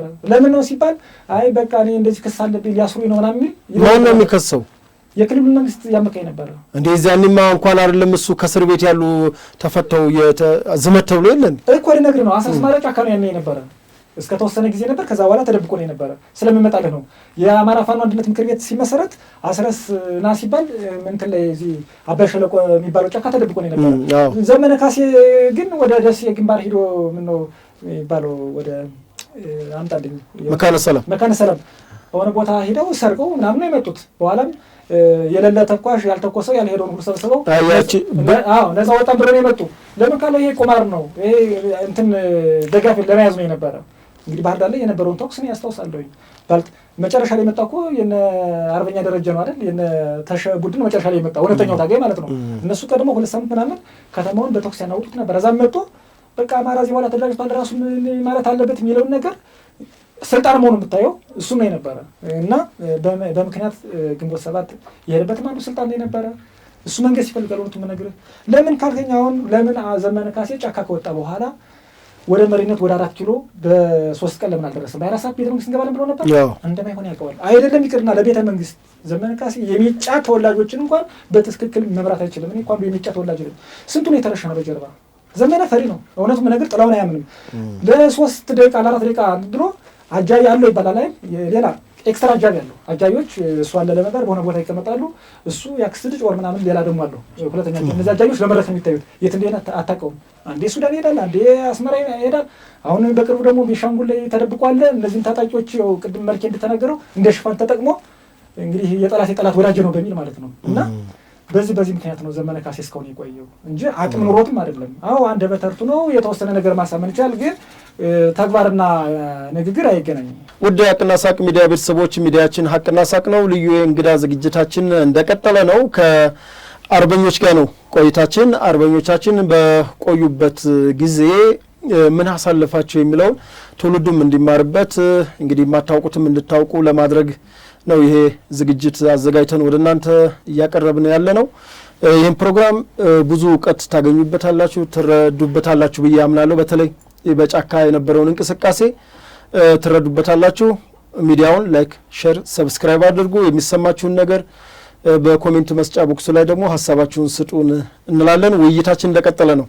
እስኪ እንደው የማዳበሪያ ጉዳይ ይነሳልና እንደው ከማንኛችሁ ልጀምር እና ካንተ ልጀምርና የተወሰነ ብለህ ወደ መልኬ ካለን ሰዓት ብዙ ርዕሶች ነው የምናነሳውና እንደው እስኪ ማዳበሪያን እንደው እንደ መንግስት ያጫውታችሁ ነበር።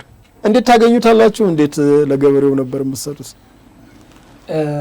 እንደምታስታውሰው አንዳንዴ በኋላም በተጠያቂነት የመጡ የማዳበሪያን ጥያቄ እንደ ጨዋታ የሚጫወቱ እንትኖች ነበሩ። መንግስቱ ነው ግለሰቦች ግን በኋላ መንግስት በህግ ጥላ ስር ያዋላቸው ነበሩ።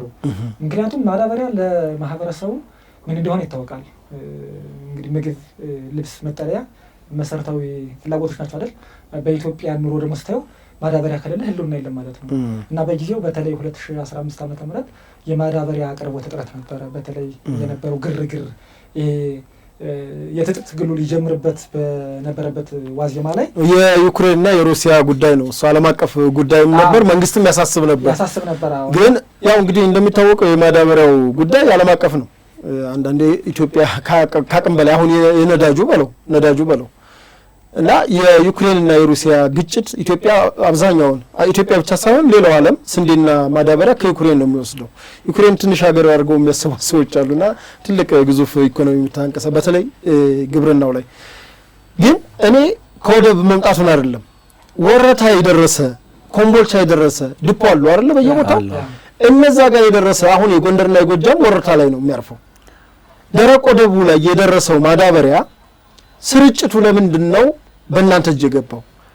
ከእንደገና ለምን ተበላሸ? እሺ ቆይ በጣም ጥሩ እንግዲህ ትግል አንዱ ስልት ይፈልጋልና ከነበረው ስልት ማህበረሰቡን አርሶ አደሩን ማነሳሳት ነው፣ ወደ ፖለቲካው አስርጎ ማስገባት ነው። 85% የኢትዮጵያ ነዋሪ አርሶ አደሩ ማህበረሰብ ነውና ገበሬው በጊዜው የነበረው ያችን ፖለቲካ ለመጠቀም እጥረቱ እንዳገር አቀፍ ነው እያለ በአማራነትህ ማዳበሪያ ሁሉ ተነጠቅ፣ ከዚህ በኋላ የመኖርና ያለመኖር የህልውና ጉዳይ ነው በሚል ኦሮሚያ ክልል በ3,000 ብር ተሸጠ። እዚህ ግን 10,000 ብር ገባ። እየተባለ በእነዚህ በመሪዎች ለምሳሌ መርጦ ለማርያም የነበረ አሁንም እስከ መረጃ እስከ ማስረጃ ምነግርህ የዓለም ማህበረሰብ ይህን ዩቲዩብ የሚከታተል እንዲያዳምጠው ፈልግ አስረስ ማረ ዳምጤና የእሱ አንጃዎች 40 ሚሊዮን ብር የሚያወጣ ማዳበሪያ መርካዝ ላይ ዘርፈዋል። ይህ ለታሪክ ይቀመጥ። የሁለት እጅነሴ ማህበረሰብ ያውቃል። በየጊዜው ጥቆማ ለኛ ይሰጠን ነበረ። ያን አድርጎ ከዛ ተባሮ ምዕራብ ጎጃም ገባ። አስረስ ማረ ዳምጤ ከየት ከመርጦ ለማርያም ሁለት እጅነሴ ነው የሚባለው። ከዛ ለማርያም እንዳናየ ተብሎ ሁለት እጅነሴ በቀደም ትንሹ ስብሐት ነጋ የሚል ስያሜ የተሰጠው ለዛ ነው። ቤተሰቡ ዘመድ አዝማድ ጠቅሎ እንግዲህ በቤተሰባዊነት ነው። አዎ ትስስራው ካቆር እስከ ምናምን ያሉት ሰሞኑን አሁን የማርሸት ጉዳይ ይመጣልና ጉዳይ 40 ሚሊዮን ብር እንግዲህ የሚታወቀው ነው። 40 ሚሊዮን ብር ማዳበሪያ ሸጠ ነው። በ3000 ብር መሰራጨት ያለበት እንግዲህ ምን ነው የሚባል በእንቅርት ላይ ጆሮ ገድፋ እጥረት ተከስቶ ከዛው ደግሞ ወደ ላይ የመጣን በግለሰቦች እየቸረቸው በእነሱ ሆኖ ማለት ነውና የገበያ ግርግር ለቀጣፊ ይመቸዋል ነው። ያን የአማራ ክልል ያለው የፖለቲካል ስኬሌተን ሲፈርስ በጊዜው አስቸኳይ ጊዜ አዋጅ እስከሚተወይ ድረስ የነበረው ሁኔታ በእነዚህ በፋኖ መሪዎች እጅ ገባ። ሀብት ማካበቻ ሆነ። ይሄ እኮ ከአስቸኳይ ጊዜ አዋጁ በፊት ነው። ኦፍ ኮርስ ልክ ነህ። እስከሚመጣ እኮ ነው ያልኩት። በኋላማ ግን አሁን ይኸውልህ እዚህ ላይ የክልሉ መንግስት ከአቅሜ በላይ ነው ይህን ኃይል አቋቋመው ነው ያለው የዶክተር ይልቃል ጌትነት ትእዛዝ ነው። አሁን ይኸውልህ ማዳበሪያ እየዘረፋችሁ ልበል አብራችሁ ስለነበረባችሁበት አሁን ሰው በነበረበት ታሪክ ቢማርበት ልክ ነው እና ማዳበሪያ የሄደን ማዳበሪያ ዘርፋችሁ ለገበሬው እንዳመጣችሁለት ግን እኔ ብዙ ጊዜ ጓደኞቼ የሚጠይቁኝ እኒህ ልጆች አሁን እኛ ነን እያሉ ባላወቀ ባልነቃ ማህበረሰብ ውስጥ ይሰጡታል። ነገ ከየት ሊያመጡት ነው? ከወደብ እንዴት ነው የሚያመጡት ስትባሉ ነበርና እስኪ እኔ እንደ ሚዲያ እውነት ለመናገር አንተማ ሚዲያ ነህ ያለውን ነው የታዘብከው። አዎ ለቢቢሲ ለአልጀዝራ ሁሉ ባህር ዳር ላይ የነበረው ያን ሁሉ ጅራ ተጠቅለለ እኔ ነኝ ያደረሱ። በዚህም ልመሰገን ይገባል። በኋላ ግን ከማህበረሰቡ ቅሬታ ሲሰማኝ ሚዲያ ሰው ነኝ እኔ ጦር ይዤ አልመራው ቅሬታ ወደ ሁለት እነሴ ወደ መርጦ ለማለት ሲመጣ እና አስረስ ማርያም መካዚና ወጣው ሸጡብኝ። ይሄ ውሸት አይደለም፣ ደረቅ እውነት ነው። ነገ ኮሜንት ላይ የምታገኘው ነገር ነው። አረ ለምን ገበያ ላይ እኔም እኮ ወልዲያ እኮ ገበያ እኮ ማክሰኞ ገበያ ተሽጧል። ማዳበሪያ እየተሰፈረ በጣሳ ማለት ነው። በተመሳሳይ ጎንደርም መልካሙ የሚናገረው ይሄ ነገር ይደረግ ነበር። ይሄን ምን አደረጉት? በኋላ ሚዲያዎች ገዙበት። እንዴ አናውቅም እንደ ጋዜጠኛ ምን አላቸው ስማቸውን ጊዮን ሳተላይት ቴሌቪዥን ብሎና አስረስ ማር ሳተላይት ሁሉ እኮ ከፍተው ነበር። በዚህ ልክ ማን ማዳበሪያ ሽጦ ያው በዛው እኮ ብር 140 ሚሊዮን በመንግስት ደረጃ የሚከብድ ነገር ነውና በኋላ ቆመ። ሎቢስ ቀጠሩበት። የውጭ ጊዮን ሚዲያ ከዛ ማሳያ ነው የምነግርህ ለምሳሌ ነው እንጂ እንትን እንኳን ነው የሆነ የሸበሉ አክቲቪስቶች አላቸው። ቅዳሜ ገበያ ተደበላለቀ እንጂ ጋሻ ሚል አማራ ጋሻም ማለት ተሰብስባለች። ስንትና ስንት ሚሊዮን ብር ዘርፋ እዛው ተጠርዘ የነበረች ሰው ናት። ምን የላትም ግን ስለምትጠቅም ስለምታስጮህ ምን ነው ከበሮስ ነው ያበደችም ቢሆን ተጠቅም ነበረ። ግን ሰፈር ላይ ነው የፖለቲካ ሚናውን ያየ ነው። ከዛ ምን ሆነ? አሁን በየሰፈሩ የምታዩ መበላላት የሙአው የምናሙ እንዳ ብዙ ችግር ያለው ነገራችን እንኳን ሀገር የሚመሩ ጎጃም ላይ እንኳን 4 አደረጃጀት ነበር ሲጠቃለል ወደ 2 መጥቶና ምስራቅና ምዕራብ በሚል ዝናቡ ልንገረው ዳሞት ፈርስ በሚል ይዘውታል። እንደገና ደግሞ የናስረስ ማርሸት የጦስ ዶሮ ሆናለች። ቆይ አሁን እሱ ላይ አልገባ ማዳበሪያችን ላይ ምንም ብናዳብርና ወደ ማዕከላዊ ጉዳይ እንሄዳለን። እስኪ እንደው መልኬ ወደ አንተ ልምጣ መሰለኝ የላናግዘው ምንድነው አሁን ማዳበሪያ ትሰጡ ነበር ያው ከየት እንደምታገኙ ስለምታውቀው ማለት ነው። እንደው ማዳበሪያው እንዴት ነበር የምታገኙት? እስኪ እንደው እንዳጠቃላይ ነው። አሁን ጥሩ እንግዲህ ለመምጣት ፐርሰናሊም አይደለም አንተ ሽጣህን አግኝተሃል ሳይሆን እንዳጠቃላይ ግን ማዳበሪያውን ከየት ነው የምታገኙት? ጥሩ እንግዲህ ወደ ትግል ስንወጣ እውነት ለመናገር የአማራ ሕዝብ ኮዝ አለው። ኮዞችን እናውቃቸዋለን። 1 2 3 ተብሎ ለሌላ ብሔረሰቦችንም ሕዝቦችንም እምነትንም የማይነካ ኮዞች አሉ። ኮዞችን አንደኛው የመልማት ጥያቄ ነው። የአማራ ሕዝብ የመልማት ጥያቄ ያስፈልገዋል። አጠቃላይ ኢኮኖሚካሊ መሻሻል አለበት። ጸጋዎች አሉት። እነዛን ጸጋዎች በደንብ ሞደርናይዝ ሆኖ ከቴክኖሎጂው ጋር ረቆ የአማራን ሕዝብ ከድህነትና ከረሃብ እናላቀቃለን የሚል አንድ ትልቅ አጀንዳ ይዘን ነው የወጣ ነው ማለት ነው። እና ይሄን አጀንዳ ተነጥቀን ነው አሁን ላይ አማራ ውስጥ እኛም ወደዚህ ወደ ድርድር የመጣ ነው። ወደ ሀገራችን መንግስት ነው የመጣ ነው። ወደዛ መጀመሪያው ከኮዞቹማ ከኮዞቹ አንዱ ስለማውቀው ቦልድ ስለሆነ አንደኛ ተካርክ በሰሜኑ እዝ ያለው የሰሜንን ጦርነት እንዳልመከትክ አብረህ ጥላትን እንዳላባረርክ ጁንታን ከመንግስት ከጁንታ ጋር ተስማማ ከህወሓት ጋር ተካርክ ነው።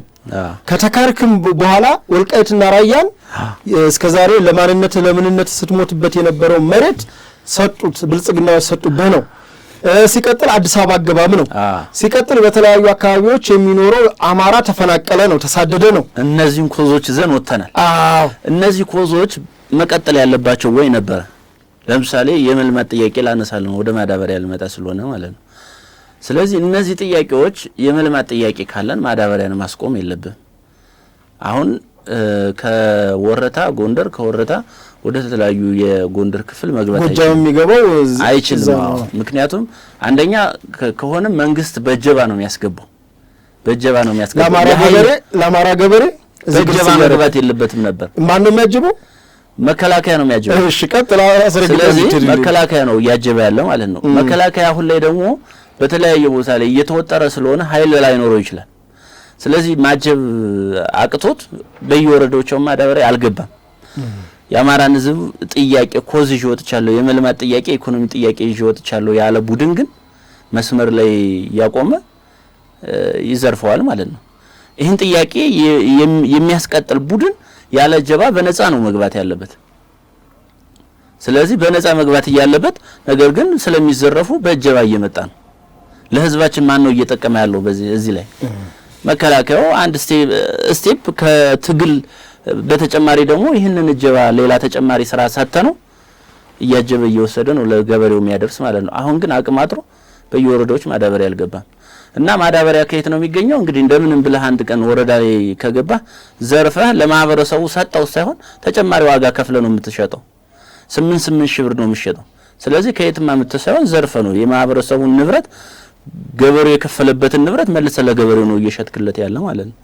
ስለዚህ በከፍተኛ ዋጋ እየሸጡ እየተዘረፈ ለገበሬው መልሶ ሰጠነ የሚባለው ይሄ ውሸት ነው። ምንም አለማሰብም ኮዛችንም አንድ በነገራችን ላይ እነዚህ ኮዞች ሙሉ ተነጥቀን ነው ወደ ድርድር የመጣ ነው።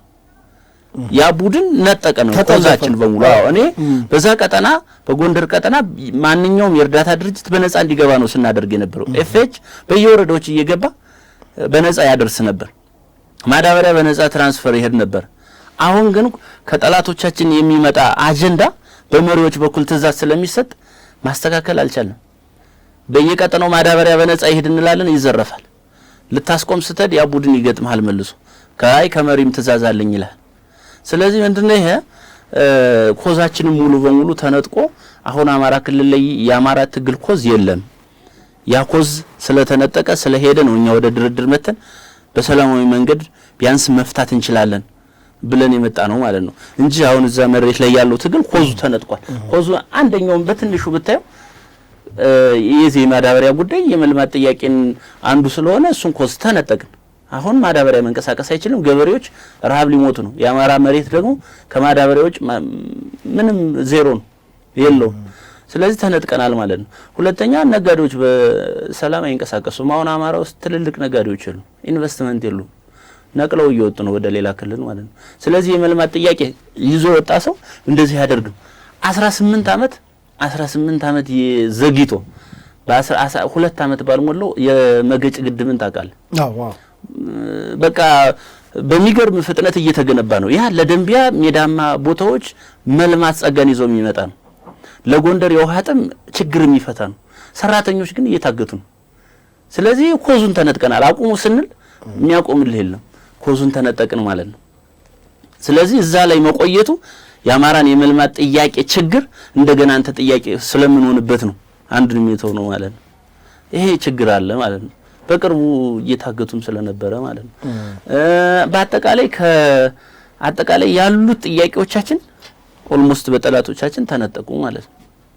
ስለዚህ ይሄ ማዳበሪያ ጉዳይ በእነሱ በጠላት አጀንዳ ስለተነጠቀ ለአማራ ሕዝብ ማዳበሪያ እንዳይደርሰው የአማራ ሕዝብ በሽሮ እንኳን እንዳያገኝ እንዳይበላ ጾሙን እንዲያደር በረሃብ እንዲገረፍ ከዛም በላይ ደግሞ በየሰዓቱ እህል አዋጣ እየተባለ ከዛም በላይ በየሰዓቱ ብር አምጣ እየተባለ የአማራ ህዝብ ጥያቄው ሊመለስለት ቀርቶ እንደገና ወደ ችግር ቅርቃር ውስጥ የገባ ህዝብ ሆኖ አሁን ሌላ ነፃ አውጭ የሚያስፈልገው አይነት ሆኖ ነው ያገኘነው ማለት ነው። አይደለም ነፃ ሊያወጡት ማለት ነው። ጭራሽ ለዚህ ህዝብ ችግር ሆኖበታል። ቀድም እንዳርጎ አይደለም ኢኮኖሚውን እና የንግድ ሲስተሙን ሊያፋጥኑልህ ይቀርና የሌላ የጠላትን አምጥተው ቀጣይ ክረምት ላይ ገበሬው እንዳያመርት ማዳበሪያ ቀጣው እጀባ ከልክለህ ወይንም በነፃ መሄድ መንቀሳቀስ የነበረውን ከልክለህ ማዳበሪያው በነፃ በቃ እንደውም ፋኖም ከሆነ እጀባ አድርጎለት ነው መሄድ የነበረበት። ምክንያቱም አንዱ ጥያቄው እየተመለሰለት ስለሆነ ማለት ነው። ነገር ግን ራሱ እየዘረፈው ስለሆነ ምንም ልታረጋው አይችልም። ይባስ ብሎ ደግሞ አሁን ጦርነት ሊከፍት ዙሪያ ያሉ የአማራ ጠላቶችን አምጥቶ እንግዲህ እርሻ እንዳይዘራ ክረምቱ ያቺ በተፈጥሮ ጸጋ የበቀለችውን እህል ሁሉ ወይ ጦርነት አውድማ ለማድረግ እየተደረገ ያለውን ነገር ሂደቱን እንግዲህ እናንተ ስለምታውቁት እንደው እስኪ መምህር ከዚሁ ጋር ያይዤ ከመልማትና ከመሰልጠን ኋላ ቀርነትና ድህነት ነው አንዱ የኢትዮጵያ ጠላት እንደ ክልልም እንደ አማራ ክልል ትምህርት ሲከለከል ለህዝቡ አሁን ሲንጸባረቅ የነበረው እኛ ካሸነፍን በኋላ በመናወጣው ፖሊሲ ሲባል ነበር። እንዴት ነው ትምህርትና አማራ ክልል? እንግዲህ ይሄ ነው በቃ ትልቁ ነገር የአማራን ህዝብ ወደ ድንጋይ ዘመን ለመቀየር የአማራ ህዝብ ቀደም እንዳልኩ በኢኮኖሚው እንዳይለማ ጠያቂ ትውልድም እንዳይፈጠር የሚደረግበት ሂደት ነው። ኮዞቻችን ብዙ ናቸው። እንግዲህ ዘርዝረን ባንጠቅሳቸውም የትምህርት ጉዳይም ነበረን። ወያኔ ያበላሽው የትምህርት ስርዓት አለ። ያ የትምህርት ስርዓት በተለይ እንደ አማራ ልዩ ኬዝ አለን ብለን የትምህርት ስርዓቱን ለማሻሻል በተለይ የለውጡ ስርዓት ከመጣ ወዲህ ተስፋ ይዘን እየሄድን የነበረው ማለት ነው። ግን የለውጡ መንግስት በተለይ ሚኒስትሩ ፕሮፌሰር ብርሃኑ ነጋ እንደግል ነው ራሱ እንደም የዜማ ፖሊሲ ነው የሚባለው። በብልጽግናዎችም ራሱ ትልቅ ፋይት አለ። ወደ ድሮ ስርዓት እኮ ድሮ ማለት ወደ ደርግ ዘመን ሲያስተምርበት የነበረው በትክክል ከአንድ እስከ በፊቱ ካሪኩለሙን ያው እንግዲህ መምህር ስለሆንክ የበለጠ ታውቀዋለህ። ከአንድ እስከ 4 ገፍተህ ምንም ሳይወርቅ ከ5 እስከ 8 ውጤት ተኮር ስላለብህ መጣል አችልም በአፈጻጸም ስለምትቀጣ እንግዲህ ኤቢሲዲ የሚጀምረው ሃይ ስኩል ላይ ነው 9 እና 10 ላይ ነው። ከሀ እስከ ፐ እንኳን መጻፍ የማይችሉ ከኤ እስከ ዜድ በካፒታል ወይም በስሞል ሌተር መጨረስ የማይችሉ ተማሪዎች የነበሩት እንደ ሀገር እንደ አማራ ክልል ብቻ ሳይሆን እንደ ሀገር እንደ አማራ ክልል እኛ በቅንጅት ጊዜ የነበረው ያስቀረነው አንድ ፖሊሲ ያለ 8 አጠናቀቀ የተማረ ገበሬ አማራ የተማረ ገበሬ ይበቃዋል ተብሎ ይሄን ያለችው ወያኔ ባዕድን ነው ፈቅዶ ነው ባዕድን ተፈጻሚ እንዲሆን ያደረገውና አሁን ትምህርት ካሪኩለም እኮ ተቀይሯል ነው አያውቁም። ማን ነው ወያኔ ነው እየታገላችሁ የነበራችሁት ባዕድን ወይስ የአማራ ብልጽግና? እንግዲህ ምን መሰለ እንዳልኩ ለዚች ሀገር መነሻ ኬዝ ብለን ዋና ዶሚን የምናረጋት ወያኔ ናት። ወያኔ በአማራ ህዝብ ላይ የማታደርገው ጥላቻ የለም በዋናነት ማለት ነው።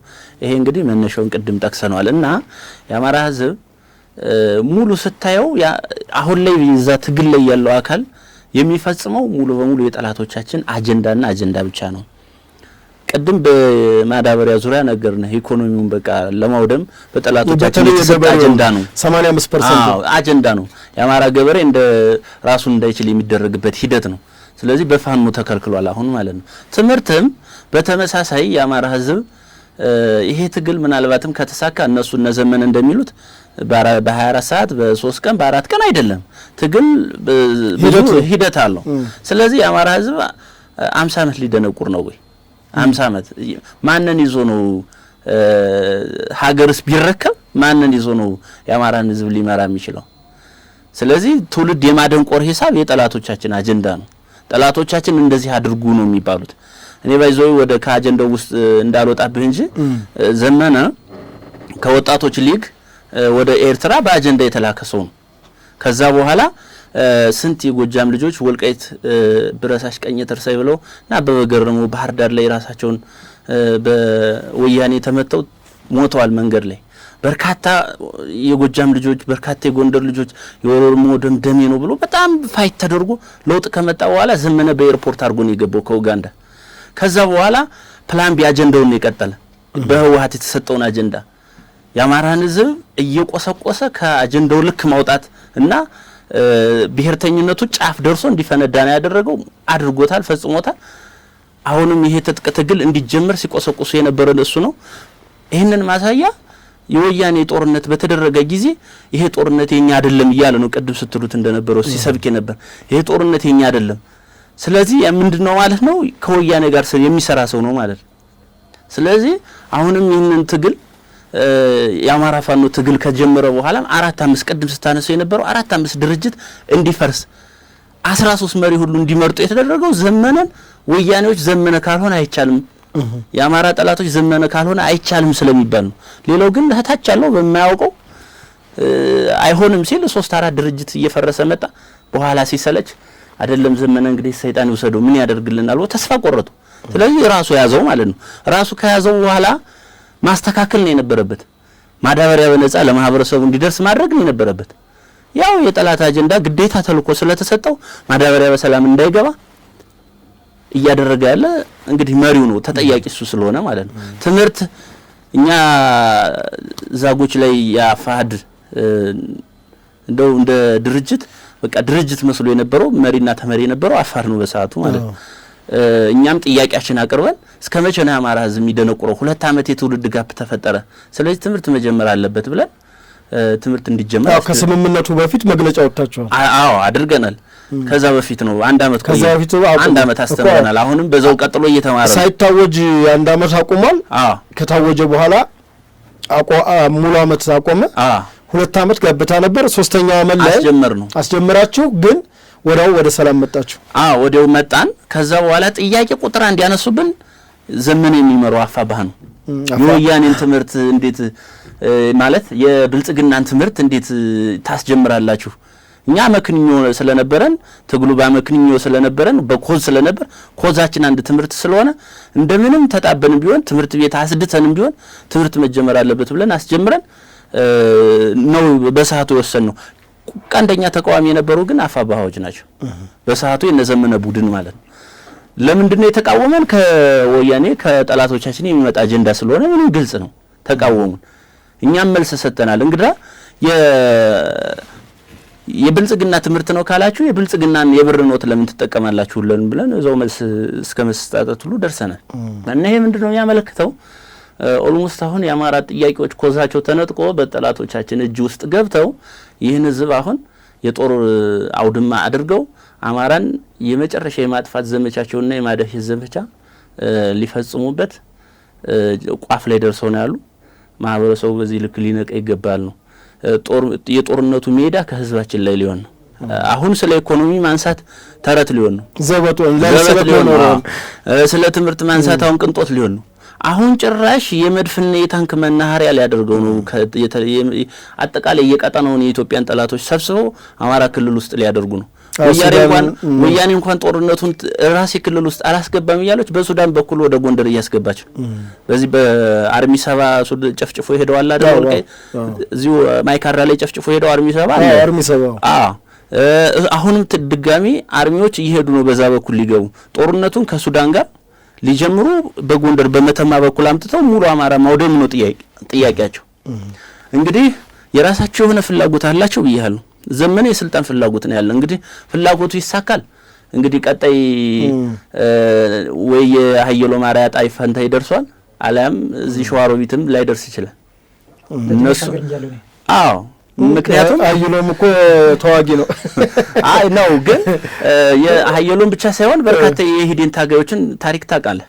አልደረሱም 4 ኪሎ ልክ ነው። እዛው ነው አስወግደዋቸው ይመጡ ማለት ነው። አሁንም የቀጠናውን የአማራ ጠላቶችን አምጥተህ አባይ ማዶን አይሻገርም እነሱ እነዛኞቹ ምናልባት ሊሳካ ይችል ይሆናል። አማራ ክልል ግን ይወድማል። አማራ ክልል ግን ውድም ነው የሚለው። በቃ እኔ ቋንቋ ራሱ የለኝም። ምክንያቱም በሱዳን ማህዲስቶች ለኛ ምን እንደሆኑ ታውቃለህ። ጎንደርና ውድመው ነው። አሁንም የአልፋሽጋ መሬት የአርማጮ የመተማ መሬት በማን እጅ እንዳለ ግማሹን ገበሬያቸውን እየገደሉ ራሱ ይዘው ሄደዋል። ይህንን አሁን ማንም የጎንደር ህዝብ የሚያውቀው ሀቅ ስለሆነ ማለት ነው። እነዛ ጠላቶች ጋር ነው እንግዲህ እየመጡ ያሉ። የአባይ ግድብ አለ። ግብጽ እንግዲህ ማኔጅ የምታደርገው ይህን ጠላት ጽምዶን ግብጽ ነች በደንብ ማኔጅ የምታደርገው ማለት ነው። እና አንዳርጋቸው ጽጌን የፓስፖርትን ምንም አሟልታ ካርቱም ላይ እንዲገኝ ያደረገችው ግብጽ ነች። ግብጽ ምንድነው የአባይን ግድብ ነው እንግዲህ ፐርፐዟ ማለት ነው። የተቀናጀ አሰራር ነው ያላቸው። በነገራችን ላይ ወያኔ ታላቋን ትግራይ ወስዶ አባይ ግድብ ማድረስ ነው። ሱዳን ደግሞ ያንን 11700 ኪሎ ሜትር ሙሉ የራሱ አዝድቆ መውሰድ ነው የሚፈልገው። ግብጽ ደግሞ ኢትዮጵያ እንደ ኢትዮጵያ አንድነቷን ጠብቃ ሀያል ሀገር እንዳትሆን ነው የምትፈልገው። እሱ ደግሞ የአባይ ግድብ ተገደበ ማለት የኢትዮጵያ የእድገት ደረጃ ስቴፑ ከፍ ያለ ይሆናል። ስለዚህ ምንድነው አሁን ላይ ሲስተሙን መዝጋት ነው። ሲስተሙን ዘግተህ አጠቃላይ ግድቡን ማፍርሰህ ግድቡ ይፈርሳል ስለ ሙሉ ይመታል ማለት አይደለም። በነገራችን በቃ ከማኔጅመንት ማድረጋችን ይወዳል እንጂ ግድቡን ከመታ በእርግጥ ውሃው ቀጠናውን ያጠፋል። እሱን አያደርጉም። ሲስተሙን ያጠፋሉ። ቀጠናውን የጉምዝ ታጣቂዎችን ይዘ ቀጠናውን ወደዛ የማካለል ስራ በጥቅሉ ኢትዮጵያን የማፍረስ ስራ ሂደት ፕሮጀክት አለ። ይሄ በግልጽ የሚታወቅ ፕሮጀክት ነው። የጽምዶ ፕሮጀክት ኢትዮጵያን የማፍረስ ፕሮጀክት ነው። ይሄ ደግሞ ማስተር ማይንዱ ግብጽ ነው። ይሄ ምንም ትንሽ ፊደል የቆጠረ ሰው የሚያውቀው ህብረት ስለሆነ ማለት ነው። ለኛ ለቀጠናው ጠላት ይሄ ስለሆነ ስለዚህ በጥቅሉ ወደ ትምህርት ስመጣለን የጠላቶቻችን አጀንዳ የተሸከመ ቡድን ስለሆነ ይሄንን እያደረጉ ነው። ያ ቡድን ደግሞ ከትምህርት ጋር የተጣላ የተማረን ሰው የማይፈልግ ወደ ቀጠናው ራሱ የተማሩ ሰዎችን ማካተት የማይፈልግ ነው። እንደምንም ብለህ በዚህ ባለው በመንግስት በዚህ ባለው ስርዓት ተገፍተህ እንኳን ብትሄድ ልትታሰር ስትል የምታመልጥበት ቦታ ሆነ ትሄዳለህ። አሁን በቅርቡ እንደውም አንዱ ፕሮፌሰር ነኝ ምናምን የሚል በመከላከያ የነበረ ሄዷል ወደ ጋይንት ማለት ነው። እሱ አሁን እዚህ ችግር ስላለበት ሊጠየቅ ሆኖ ሄደ ተደበቀ። እዛ ሄዶ ግን አሁን መሪ አይሆንም። ምክንያቱም እዛ ያለው ቡድን ተማረጠል ስለሆነ መሪ አይሆንም። እሱ ግን መስሎት ሄዷል። እዚህን ወንጀል ሊጠየቅ ስለሆነ ማምለጫ የለውም። ወይ ፓስፖርትም ላይ ኖረው ይችላል፣ ቪዛም ላይ ኖረው ይችላል። አሁን ቪዛው ምንድነው ከመንግስት ህዝብን ሲበድል ይቆያል። የወንጀለኞች ካምፕ ነው ሄዷል አሁን። ስለዚህ ሰውየም ሊጠየቅ ሄዷል። ግን እዛም ሄዶ ማንንም ወደ ላይ የሚያወጣው ሰው የለም። ምክንያቱም የተማረ ሰው ጠል ነው። የተማረው ነው ለዚህ ያደረግን ይላሉ። ስለዚህ መማርን ይጠላሉ ማለት ነው። ትምህርትን አይፈልጉም። የአማራ ህዝብ ደግሞ ቢያንስ የሞት ደብዳቤውን ማወቅ አለበት። እንግዲህ ይሄ ትግል 4 አመት ሆኖ 4 አመት ህፃን መማር እየተገባው አሁን መቁጠር እየተገባው አሁን ግን ደንቆሮ ነው ያለ። አሁን ምንድነው እያደረገ ያለ የመገዳደያ መሳሪያ እየገነባ የእንጨት አርቲፊሻል መሳሪያ ያንን ይዞ ነው የሚሄድ። ዓለም ግን ሰልጥኖ ሄዷል። ዓለም በቴክኖሎጂ ሄዷል፣ እየዘመነ ነው። እኛ ግን ወደ ኋላ እየሄድን ነው። ወደ ኋላ ወደ ዳርኬጅ እየተመለሰ ነው ከጋሪዎች። ስለዚህ ቀጣይ ደግሞ በዚሁ ከቀጠለ አደገኛ ሂደት ህዝባችን ወደ ድንቁርና ሂደት አስበህ ለህዝብህ እንዳትታገል የወያኔ አንዱ ስርዓትም ትልቁ አማራን ህዝብ በተለይ ደግሞ ኢትዮጵያንም ሊጎዳበት የቻለበት አንዱ ምክንያት ምንድነው? ምስለን የሆኑ ሰዎችን ጠያቂ ያልሆኑ ሰዎችን በተለይ በርቀት ምናምን ያመጡ ርቀት የሌላቸውን ሰዎች ነው ወደ መሪነት ሲወስድ የነበረ ለሱ ታዛዥና ሎሌ እንዲሆኑ ማለት ነው። ለምን ብለው የማይጠይቁ ማለት ነው። ስለዚህ አሁንም አማራ ውስጥ የተማሩ ሰዎች እንዳይወጡ የተማሩ ዜጎች እንዳይፈጠሩ የሚያደርገው የወያኔ ሲስተም ስለሆነ ነው። በትምህርት ያለው ሁኔታ ነው። ሌላ ምን ተነለው እንደው እስኪ በዚህ በሚዲያ በትምህርቱ እንኳን ያው ከመምር የተረዳነውን ወስደናል የምናውቀውም ስላለ ማለት ነው። እንደው ከሚዲያ አዘጋገብ አኳያ ከሚዲያ አጠቃቀም አኳያ በተለይ ደግሞ ዘመነን ስስሉበት የነበረው እንዲሁም እነ አስረስን ከእንደገና ራሱ ማርሸት በራሱ አንድ የትግሉ ቅመም እንበለው እኛ ፈታ ነበር የሚያደርግልኛ ለእናንተ የሳቅ ምንጫችን ነው። እንደው እስኪ ከሚዲያ አጠቃቀም አኳያ የጽንፈኛው ሚዲያ እንዴት ነበር? ትንሽ አንዴ ሀሳብ አለኝ። ትምህርት ላይ በመምህራን ላይ የተደረገው ግፍ ጎጃም ላይ ተነግሮ አያልቅም። ትውልድን ማምከን ብቻ ሳይሆን አይተህ ከሆነ ፐርፐዝ ላይ የተደረጉት ትምህርት ቤቶች ለሰራዊቱ ካምፕ እንዲሆን ተደረገ። መንግስት ደግሞ የግድ ህግ ማስከበር ስለነበረበት ካምፖችን በተለያየ ከባድ መሳሪያ ሲደበድብ ንጹሃን ተደበደቡ፣ ትምህርት ቤት ፈረሰ። ምን የመጣ ላይ ተከሆነ መልካሙ ቅድም አልጠቀሰውም እንጂ በአብዛኛው የአማራ ክልል አካባቢ ችፑሎች የወለቁ የሰራዊቱ ምኝታ በሚያሳዝን ሁኔታ መጽሐፍ ትራስ ነው የሆኑትና እኔ ዶክመንታሪ 2-3 ዶክመንታሪ ሰርቻለሁና ያለቀሱበት ቦታ ላይ ያስለቀሰኝ ይህ ጦርነት 50 ዓመት ቢቆይ የአማራ ክልል የሚባለውን ወደ ዳርኬጅ መልሰ ድንቁርናን ማስፋፋት ፐርፐዝ የጠላት አጀንዳ መሆኑን ታውቀው እሱ የወጣንበት የፍርት የማንነት አጠቃላይ አማራ እንደማንኛውም ብሔር ብሔረሰብ ተከብሮ ይኖር ነበር። ያ ተቀልብሶ አሁን እንደገና እኛ ቅርቃር ሆነ ለማህበረሰቡ የጭንቁ ስብ ሆነን የመጣና በተለይ ሜጫ ላይ በራሱ በርዕሰ መምህራን እሱ ባስተማራቸው ልጆች መምህር በሆኑ ልጆች ተመቷል፣ ተገለዋል። እና መምህር ደረጃ እሱ ባስተማረው ልጅ መምህር ነው። አሁን በኃላፊነት 109ኛ ኮር ላይ ጽህፈት ቤት ኃላፊ በጉልህ ስሙን ባልጠቅሰውም ስለሚታወቅ ይህ ተመልከት ተብሎ ባስተማረው በደቀ መዝሙር የተደበደበበት ነገር አለና ፐርፐዝ ላይ የተሰራ መሆኑን ማሰቡ እሱ ነው። ተንበርከው ሄደዋል አቸፈር ላይ ታል አቸፈር ላይ የመጀመሪያው ቀጥሎ ገርጨጭ ላይ የሃይማኖት አባቶችና መምህራን ናቸው ዛሬ የተረሸኑት። አገራዊ ምክክር ኮሚሽኑን ደርሰው እናቶች እና ብዙ ግፍ ነው ተሻግረው ነው የመጣን። እንዲሁ ሌላውን ትተን ነው ቀጥሎ ወደ ሚዲያ ስመጣ እንዲሁ እንደ አሻራ ሚዲያ ማን ነው የሚለውን ሌላው ማህበረሰብ መልኬን የሚያገለለ ሚዲያ ነው የነበረ። ከአስራት ሚዲያ መፍረስ በኋላ ጎጃም በሚዲያ እየተበለጠ ነው በሚመስል መልኩ የጎጃም የቦርድ አመራሮች በአሜሪካ፣ በአውስትራሊያ፣ አጠቃላይ በአውሮፓ በተለያዩ ዓለማት ያሉት ተሰባስበው ለእኛም ደሞዝ የሚከፍሉ እነሱ ነው የነበሩ።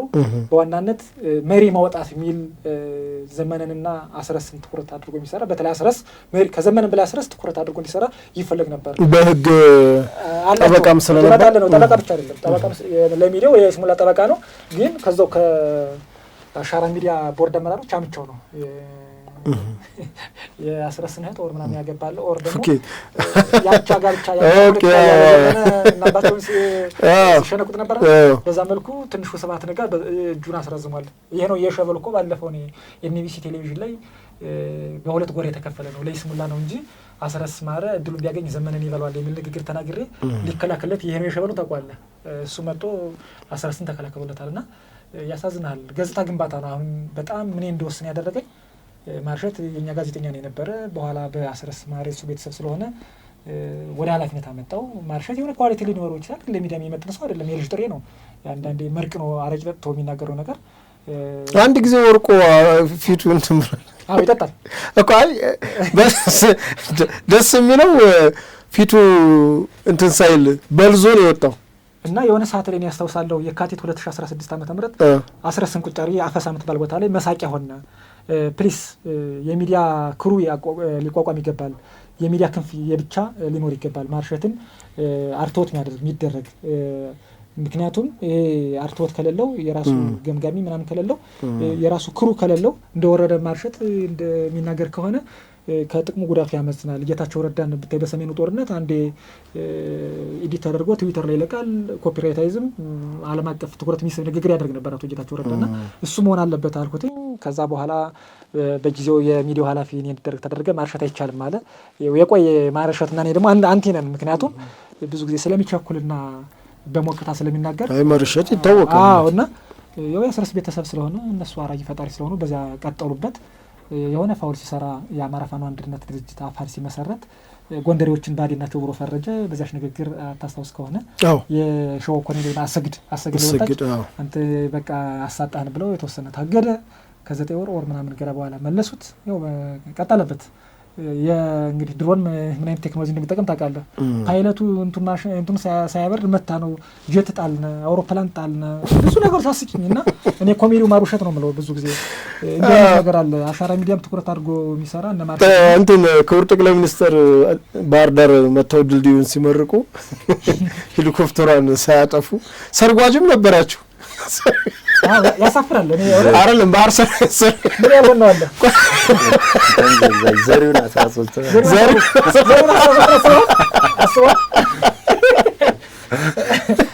አይደለም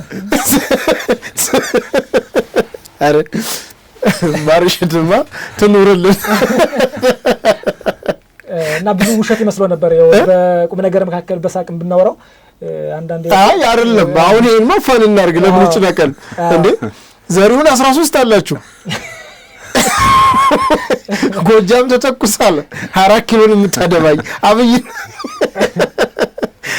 ሰራዊት ቁጥርስ ዛው በየቀኑ ይሄን ያክል እየፈጀነ ብልጽግና ይሄን ያክል ሰራዊት እያመጣ ነው ፈጀ ነው እየተስተሩ ነበር የሞተው ጀነራል ጀነራሉ በዛት ኮሎኔሉ መማረኩ አስከዳ ነው አንተ ታርካው ግጥምጥም ነገር ማርሽ ከሌን ገደል ነው ጀነራል አዲሱን ገደል ነው ማለት እየሰጠችኝ ጀነራል አዲሱ ደግሞ በቃ ገደል ነው ብለን ሚዲያ ዘግበን በሁለተኛው ቀን መግለጫ ሰጠው ጀነራል አዲሱ መሐመድ እሺ በስምምነቱ አካል አድርጎ እኔን ከምትገለኝ ተፈራርም ብሎ ያመጣኝ ጀነራል አዲሱ ያጋጣኝ ያነሰገው ወዳለውና ያው ከንክልፌ ከነቃው ይቻለው ግን ታውቃለህ ጎጃም ላይ ግን አይደለም የእውነት እዛው ውስጥ ያለህ የማርሸት እንትን አይገለጥልም ነበር አብዛኛው ሰራዊት ያውቃልን ብትናገር ያው እዛ ላይ እናስካልደምልኝ በምን ደረጃ እንዳሉ ታውቃለህ በኋላ እንመጣበታለን እንትን ነው ራስህን ነው የምትሰው እዚያ ላይ ራስህን ታጠፋው ምንድነው የሚባል ራስን በራስ የሚያጠፋ ቆይ ሞርተር 90 ዲግሪ ስትሆን ራስዋን ታጠፋለች ኦፍ ኮርስ እሺ አይደለም አሁን ማርሸትን በዚህ የዚህ ያክል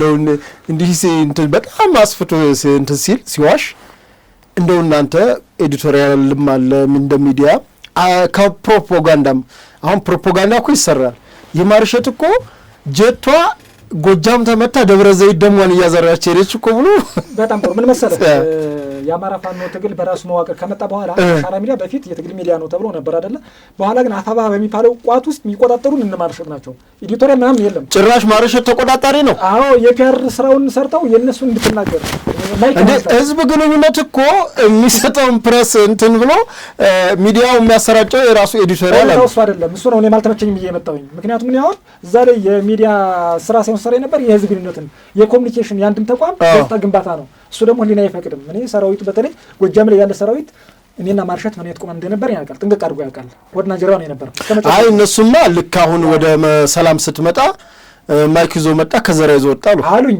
አናቀውም አለኝ ሁሉ እንግዲህ እግዚአብሔር ይመስገን አይደለ ያውን እነ ፍቅሩና ሌሎችን ቀሚስ ሲያለብሱ ነበር አንተን ከዘራ ትንሽ ለቀሚስ አለመችም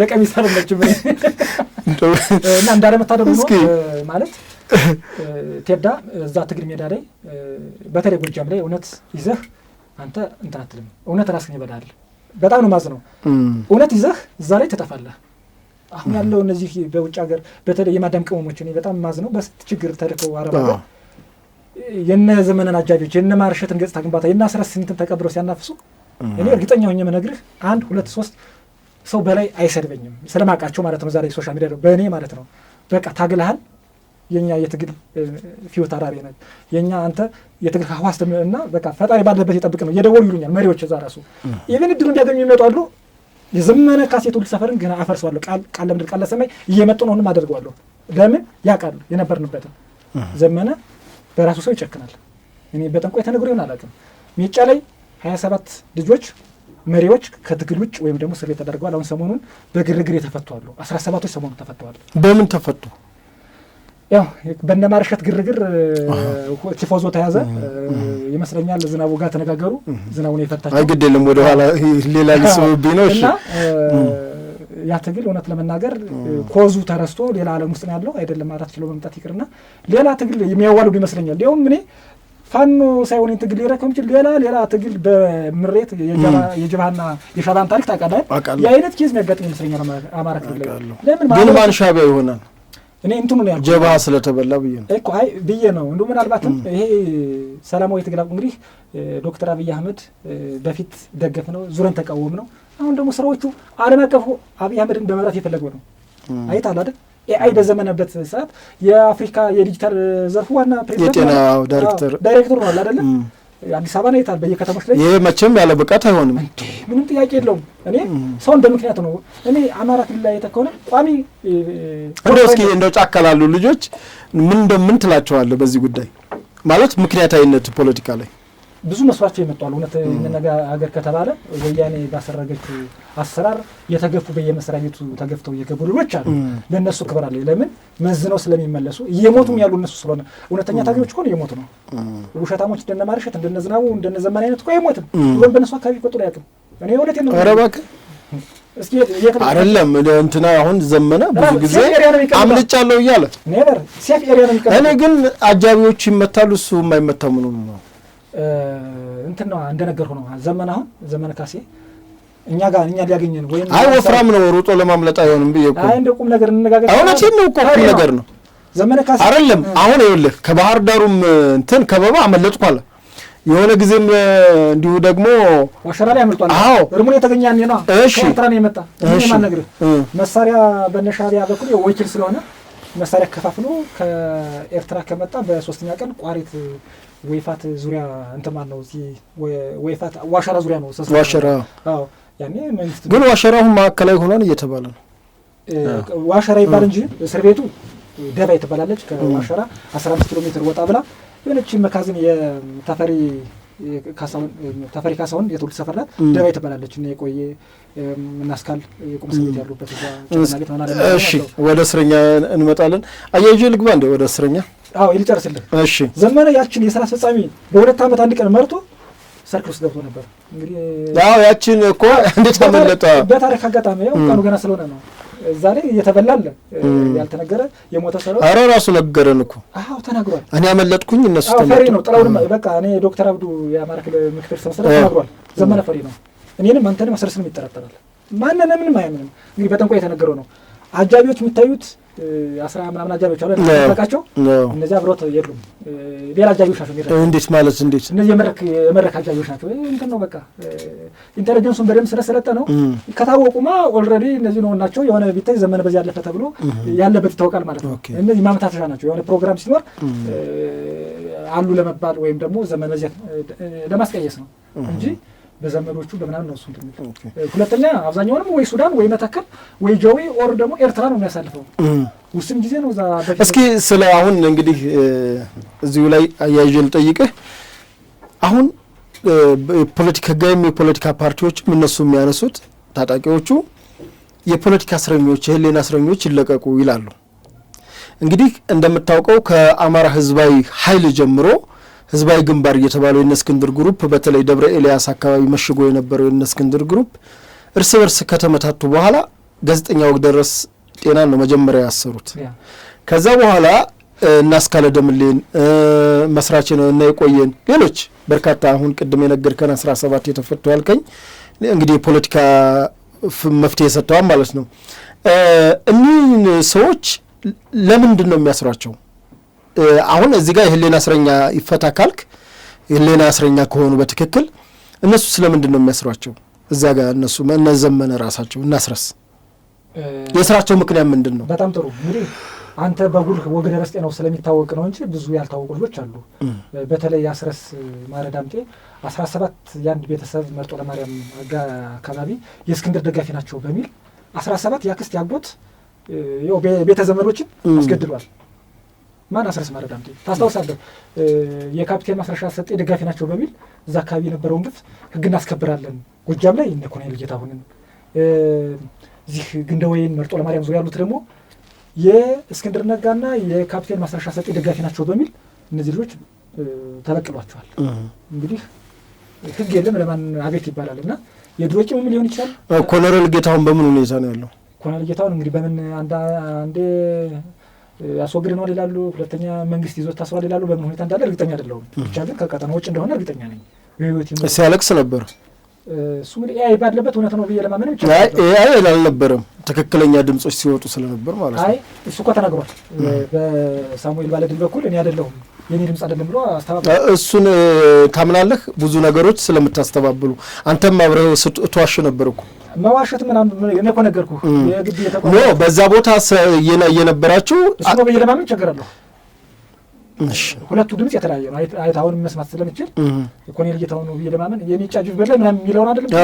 እሱ ድምጽ የተቀነባበረ ድምጽ ነው፣ ተቆርጦ የተቀጠለ ድምጽ ነው። የኮሎኔል ጌታሁን አይደለም። ግን ኮሎኔል ጌታሁን እዛ ቀጠና ነው። እሺ ለሳሙኤል ባለድል ከነገረ በኋላ ውሸታቸውን ነው የንስሐ አባት ምናምን ብለው እንትን ራሱ እየፈጠሩት ነው። እሺ ከየት ገባሽ ታዲያ? ስሙ ካልጠፋ በኋላ ድምፁ የለም። ያን ተናገረ የት እንዳለ አናውቅም። በመኪና ሲሄድ የሚያሳይ በቁጥር ስር መንግስት እንደዋለው የሚነገር ነገር አለ። እሱ እንግዲህ አላውቅም ነው